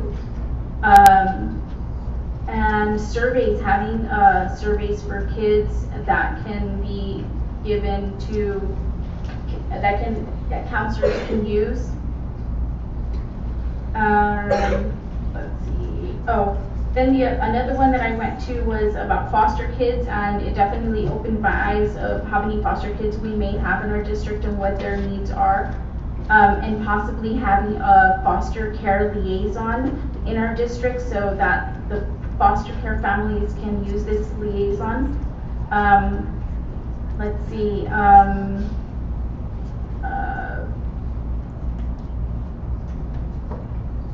I believe that's it. And then the plan, prepare, and be ready for unexpected crisis. All three, myself, Ms. Trout, and Ms. Iglesias did attend, and we brought back some folders, which really opened our eyes up is to see, like, yeah. And so Ms. Trout is gonna speak more a little bit Right now, about your that. superintendent would like to get a timekeeper. Thank you. Because according to your board operating procedures, they should be 3 to 5 minutes. So. Yes. Okay, we're next. Talking about the last addressing with Mrs. Fritzie, we went to this class, what I thought it was very, very important. I talked about school safety and security as a priority. Are we prepared to handle any type of disaster? We have to have an emergency preparedness plan according to the Federal Emergency Management and raise awareness on teachers, staff, custodians, maintenance, food service department, and all personnel from our district. We have to be prepared.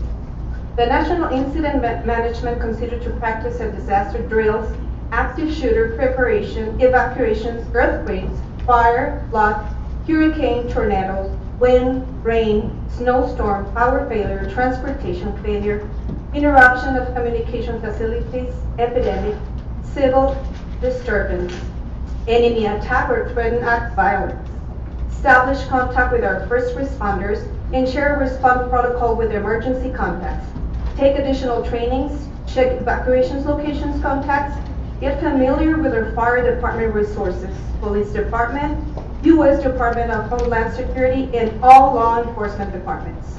Communication procedures is highly recommended. Also radio for weather stations when there is no electrical power to get a NOAA weather radio in every campus, which is only $30 or $40 a pound. To identify hazards likely to happen in our schools, mitigate and against hazard, develop a response plan, plan for coping after disaster, implement drills. A family education is very important, and to inform a community that we count with an emergency plan preparedness, to have update the building risk assessment, and to identify the potential hazards around our schools, and to make sure that the school areas are safe. Video monitoring, light outside the buildings, and access control. It is recommendable for teachers to have an emergency backpack with all the necessary first aid articles and CPR equipment. In school disaster plan must take into account with the goal to being able to survive on their own with food, water, and power for 72 hours after catastrophic disaster. Check out emergency operations plan. In our responsibilities, make it a priority. Educate, evade, and escape. We need to mitigate the risk. No school is immune. 3 minutes to respond. Teachers and students are the first areas on danger. 25% of mass attacks happen at schools. And create our emergency backpacks. Thank you. This is for you, Dr. Galavis, and so you can hand out with Officer Carrillo.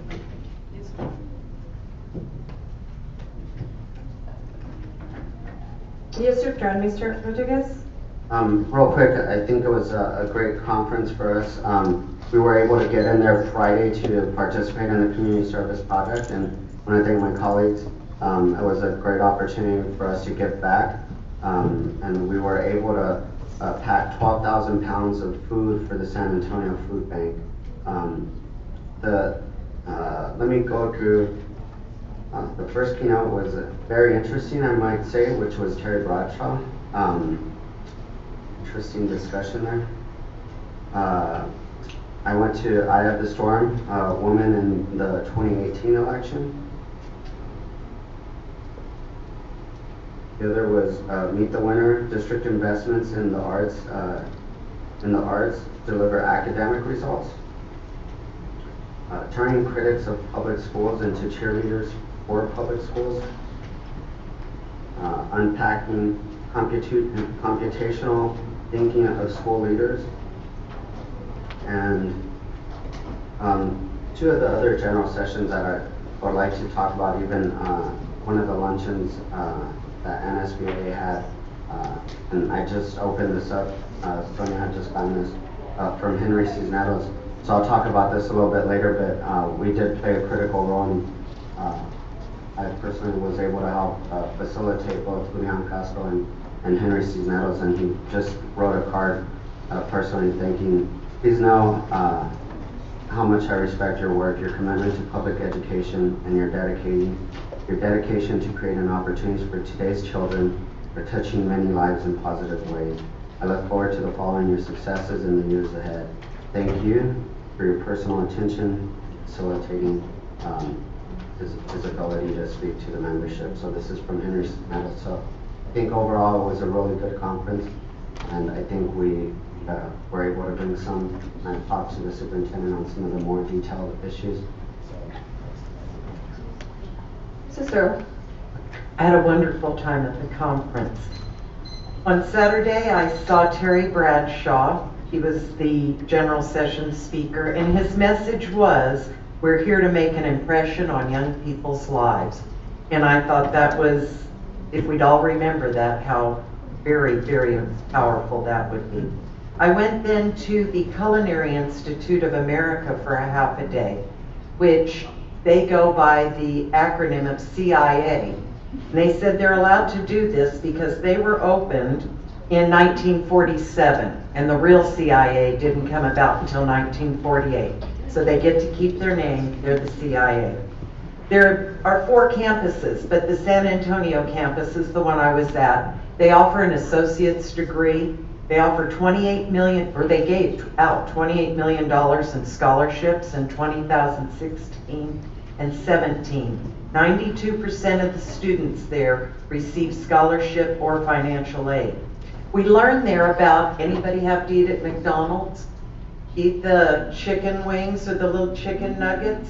We learned how it's culinary is not just cooking, that they literally, their head chef had to come up with, for his job that he had previously, how to make that sauce that you dip your little chicken nuggets in, not drip. And they did it. In turn, they said for all of us, next time you go to get the chicken nuggets, get the sauce, turn it upside down. It's not going to drip. We talked about, or learned about food trending, how tipping is on its way out. Supermarkets and prepared foods are a huge draw with in-house chefs nowadays. The students, high school students, made a magnificent meal of paella for all of us. Sunday, I attended What Does Rethinking High School Really Mean? And the question was posed, what if it was your child? How would you feel? And they also brought up, what is love? What is trust? What is hope? Are they just words we say to one another, or do we need? Then we went to a general session with Ann Compton. I wasn't that impressed with her. Half a day, then on to the Alamo, and the Alamo was magnificent. They told us that at the official Alamo website, there is a YouTube video that we can each of us access. The 13 days of the Alamo, every day for 13 days, you will see a 1 to 3 minute only, so it's quick. You can show it in your classroom. 1 to 3 minute presentation, and they're awesome presentations. It's free. I have the information for you. They also told us history trunks. We can order these magnificent history trunks. All we pay is the shipping. I have the phone number to share. Then we went to the Spanish Mission, and there are actually 5 Spanish missions left in San Antonio. And I'll move on from that, but I want to tell you that on Monday, I went to an amazing, and this is, please give me the extra time to hear this, went to an amazing one on crowdfunding, and it's for schools. And I brought back, they gave a gift of $25. Dr. Galavis, hopefully one of our teachers can use this. It was on crowdfunding for schools, and I've got all the information on it, and it's wonderful. It's for teacher supplies, things that you need. They'll guarantee you you're going to get $400. If you apply, you're getting $400, easy. And you've got to have a beginning day to start. Mrs. Earls, the time is over. Their parameters. No, ma'am, need to respect Mrs. Earls, the time is over. Can I show you one thing, please? I'd like your, so after the course was over, the lady from the back said that she was from the Navajo Nation. And I went and spoke to her. And she looked at me, and she looked at me in such an amazing way. And she stood up and she took this off of her neck and went, and I said, Ishahe. She put this on my neck. And she said, this means you're a leader, and you are your leader. This is a handmade, I've never seen this woman before in my life. And she took this off of her neck and gave this to me, and it was so gracious. So we have a wonderful new sister, a friend in the Navajo Nation. Thank you. The time is over, and I appreciate that you respect that, Mrs. Earls.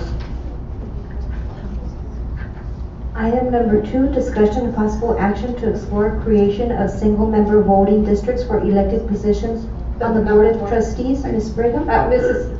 Galavis had mentioned to move up 2 items. To number 4? One would be 4 because there's people here in the audience. Mr. Rodriguez, may I please read this? Thank you. We're going to move item number 4 because we have members of the audience here. Thank you. Item number 4, discussion and possible action regarding MOU between CISD and Cafe for fundraising events. Just real quick, Yes, Mr. Rodriguez? can I have the floor? Sure. Okay. Just real quick, what we've had and we've been able to accumulate more than $100,000 in past scholarships working with the district as a team. And one of the things is we want to make sure we continue. I believe if I might have some of the committee members stand up just to recognize their hard work and commitment for us.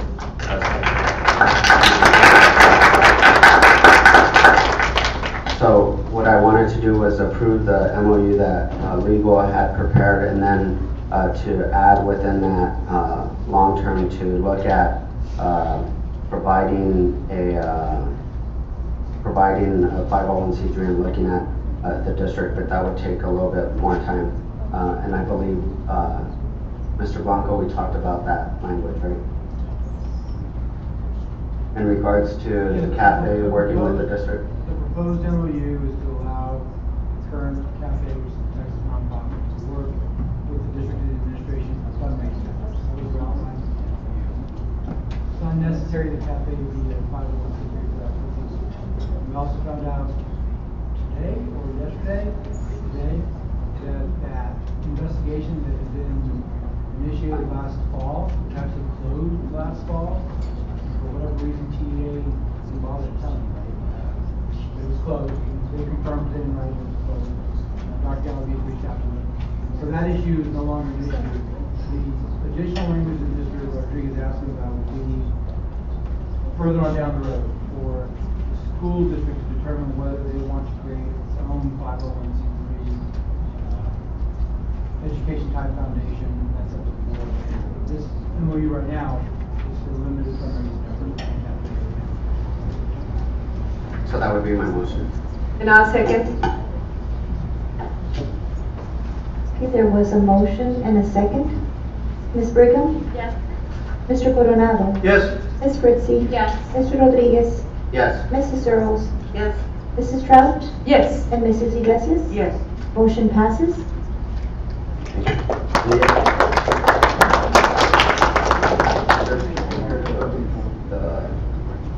The grant stuff, that way we can move that up. If we can move the item 6. Yes. It's the rank. Yes, sir. Okay, is there Yes, someone here? Item number 6, discussion and recommendation to approve the purchase of a Ram 3, I don't drive trucks, 3500 truck to replace the Canavio High School. Sonia, real quick, I've talked to legal, and we can take 7B and approve it all. Is that right? If we don't have a consent agenda for this meeting, you do have it organized by categories. You have 7 new business categories, business services. The board is inclined to approve. Please, Sonia, take note that Mr. Rodriguez is living the 810. So we can do 1 through 8? 1 through 8. It would be 7, all of items 7B. Okay. Normally consent. Most of the consent, but they are grouped together. So motion to approve all of items 7B, unless an individual wants to discuss one or more of those items. I'd like to make a motion Go ahead. to go ahead and consent for all the items on B. I second. Or someone second already? Go ahead, Ms. Brigham. Second. Okay, and that would be then Ms. Brigham, Yes. Mr. Coronado, Yes. Ms. Fritzy, Yes. Mr. Rodriguez, Mr. Rodriguez, step down, please. Mrs. Earls, Yes. Mrs. Trout, Yes. and Mrs. Iglesias. Yes. Yes. So that would take you down to 7C. Okay, so that would be 7. You could do the same with 7C. 7. 7.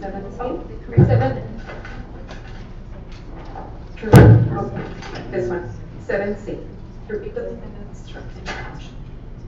And it would be those 4 items under 7C. Yes, but unless the trustee wants to discuss one of the items under 7C, a motion could be made to approve all of the items under 7C. I'd like to make a motion to go ahead and all items under C. And I second. I would like to ask one question on item number 2. Go ahead, Ms. Spring. Dr. DeGill, thank you. Like your suit, Senator. The TSDS, this is replacing paint. Yes. Okay, and and I was reading the backup, the backup that you have provided. Yes. And so, I know we tried, I know we went in early to get the extra, yes, for the pilot. Okay. Are we in the system that we have now, it takes TSDS no problem, right? Student management system? Yes. That was my only question. Thank you very much. Yes, it had a lot of problems. So there Thank was you so much. a motion and a second. Yes, ma'am. Ms. Brigham? Yes. Mr. Coronado? Yes. Ms. Fritzie? Yes. Mrs. Searles? Yes. Mrs. Trout? Yes. Ms. Iglesias? Yes. Mr. Rodriguez, when did you come back, sir? Just a minute ago? I didn't see you, okay. Next item. Did you all want to then go back to, I'm here at 7A2. Yes. Yes. okay, so discussion and possible action to explore creation of a single-member voting districts for elected positions on the Board of Trustees. Ms. Brigham? Yes, Board. Thank you. I just wanted to explore this option. I've been doing quite a bit of research on it online and looking at different districts that have single-member district, single member. And what it is, of course, you all know, is that areas of the district divided up to make sure we get representation. And I think with the district growing, I know we don't have any representation around, we don't have any representation necessarily Westway. We just have children that need to proper. But I do think we might need to look into it. I do think, I was just getting some information. I know, I just think, I don't think there's any action. What I would like to do is to at least look at the possibility, because I know there's things that we can do, some of them at large and some specific. And I think we're at that point that we might need that. And we need to make sure that we have representation on our board from every part of our community. And I think that's a more transparent way to go, especially in this day and age. So anyways, I'm going to look at this, and I'm going to look at it when we go to Summer Institute.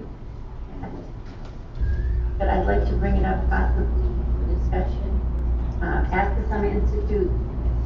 See any of the things in Summer Institute on districts. I'd like to see maybe a hybrid, or have a discussion with it, and maybe even with the community, because everything I've said, everything I've seen and researched is that if you go to the community and ask them, and I do think with, if you look at the projections on the other side of the freeway, amazing. And I think the only way we're going to include them is to reach out to them. So that's all I have to say. Madam Chair. Dr. Galavis? Council, I know as soon as you made that request, Ms. Brigham, I reached out to council. Thank you, sir. And he had a more detailed response, and I can put it Thursday packet. Thank you. But it's a big process, Steve. Can you? You're gonna have to actually have a public hearing. Yes, I saw that, sir. Notice and go to the. I saw that. Invite public to speak. When you go to the process of adopting an order, then you have to work on how you're going to perform the issues. And there's certain legal issues that are involved in that, and you're going to have to have to know that as best they can. So it's not. certainly doable, and a lot of districts have done it. I know the Sapporo district used to be all at large, and now they're 5 single member and 2 at large. Process is going. Thank you for getting that information. I look forward to looking at it. Go ahead, Mr. Rodriguez. And I thank you for putting this item. I had put this item probably 6-7 years ago, and there wasn't the will to actually go forward, but I think it's a great way. We know that the census is one way that they actually look at, and so us to be looking at the census projections once they were to finish, I think it's going to be a lengthy process, and it'll allow us to, of course, I don't think we'll be able to do it for this election, or even maybe the next, maybe we could do it. If we're able to educate the community and come up with something that's well represented, I think we'll be able to have that representation. I do like the hybrid model, but I think looking at setting that committee and then going through that, I think it would be a great opportunity for us to have that discussion. But I think we have that foresight to look at that, unless if somebody disagrees with the consensus, but I think it's something that we need to look at. Thank you, Mr. Rodriguez. Next item. Okay. Item 3, discussion and possible action to invite A.J. Crabwell, Deputy Commissioner of Governance, to provide the full board the Lone Star Governance training. Mr. Rodriguez. So one of the things that we've talked about, and I believe we had this agenda item, we still haven't seen AJ yet, so I want to make sure that we set the time set aside for us to go through the Lone Star training. He won't do it unless we have the full board present, so I want to make sure every board member is committed to the Lone Star Governance training, and we need to do this as a group as soon as possible. As we know, Lone Star Governance is pretty much some of the model of what the training we went to this past Saturday, which is Senate Bill 1566, making sure that we focus on student outcomes. As we know, A.J. Crabwell, or Deputy Commissioner A.J. Crabwell, pretty much says student outcomes won't change unless adult behaviors change. And he has a real intense thing that I think we could all pretty much work together, and I think we'll all benefit, and hopefully will allow us to grow as a board.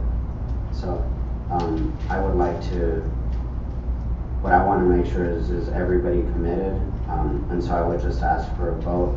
And one of the things is making sure that we're able to schedule. Sonia, if you could work with our schedule and their schedule. Yes, sir. I know it's a 2-day training, Chance. So it could be either in the week or in the weekend? It would either be a Friday, Saturday, or if y'all, he says he's willing to come anytime, so if y'all are willing to do a Saturday and Sunday, which I'm okay with that, I think it allows those that work. As for myself, I do work a 40-hour week. So, yeah, I mean, I prefer taking the least amount of, days off from work because I need to give them a quite advance notice. So, preferably at least one weekend day or both would be good, but. But for you work Friday? Yeah, I work Monday through Friday. Monday through Friday, okay, good. I think you need a previous notice. Yes. Time. Yeah. So if that's okay, or is there any disagreement with, or? Not disagreement, I have a question. Are we throwing out the XG No, project? we would still do that, and we still need to finish that off. We still, Because we don't have, because we haven't had full board participation in that, and that aggravates. And, just have another one. But I mean, we could only hold ourselves accountable. So, I participated fully on that, and this one needs full participation from the board, And from the agency only to thing is- consider. I have no problem. The only thing is, I do have a very difficult family situation that I have to be very cognizant of. So if you look at dates, I will do my best to, that I can, I am on a rotation to take care of my sister. So as long as you give me enough notice, I'm sure I can do it. And that's a goal, the sooner we could do it, plan it. I believe he talked about May. He had to come down for the graduation at May 10th or something. So, well, we could probably plan it, but I want to make sure everybody's on board. So with that, I'll move to direct or ask Sonia if she could schedule pull the board for some dates, and then work with AJ to do that the sooner the better. And I second. There was a motion and a second. Ms. Brigham? Yes. Mr. Coronado? Yes. Ms. Fritzie? Yes. Mr. Rodriguez? Yes. Mrs. Searles? Yes. Mrs. Trout? Yes. And Mrs. Iglesias? Yes. Okay. Next item, Ms. Sonia?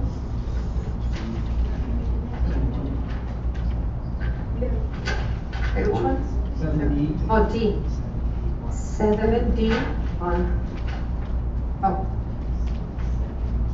resources. Can you get there? Give me one moment. If there's no questions from the board, I'd like to make a motion to go ahead and put this position full-time with benefits for our new police officer. As stated, yes. I'll second. There was a motion and a second. Ms. Brigham? Yes. Mr. Coronado? Yes. Mrs. Fritzie? Yes. Mr. Rodriguez? Yes. Mrs. Searles? Yes. Mrs. Trout? Yes. And Mrs. Iglesias? Yes. Next item, Sonia? That'll now be executive session. Okay. No, we have It's a D2. D2. Discussion of possible action. Action regarding changes as they policies. Oh, I'm sorry, that would have done That's okay. the whole amount, everything under there. Okay, On the so vantage. It's a number 2, discussion and possible action regarding changes to TASB policy 110. I move to approve. Okay. Is there any questions? Go I'll ahead, Ms. second. Brigham. Ms. Ms. Brigham has a question. She has a question. Ms. Carrasco, on the 2018, you have to, it says something that, 3 trustees will be done. You have to change it, but just this one, since we're going to have 4, we actually have 4 positions. I can go ahead and ask. This is, Yes. and this is the way we normally have it Right, set out, exactly. based on the information and how the district runs the elections. This is the information that TASB is currently working. Okay, but that's the only question I had is because, with Quintana and Mr.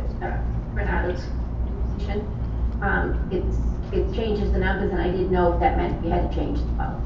I will double check. Thank you. there was a first motion by Ms. Searles. And a second. Okay, motion and a second. Ms. Brigham? Yes. Mr. Coronado? Yes. Ms. Fritzie? Yes. Mr. Rodriguez? Yes. Mrs. Searles? Yes. Mrs. Trout? Yes. And Mrs. Iglesias? Yes. Okay. And this brings us to executive session. The meeting is to be closed under Texas Government Code Sections 551.071, 551.072, and 551.074.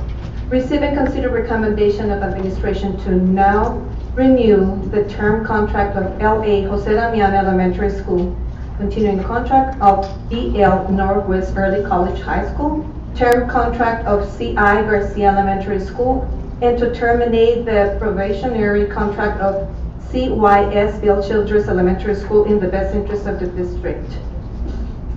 B is already being done, which is the discussion regarding evaluation executive director. So C, discussion regarding legal counsel interaction with trustees, and D, discussion with update regarding MASBA letters. Thank you. It was 8:25 when we entered, as stated by Ms. Trout. Thank you.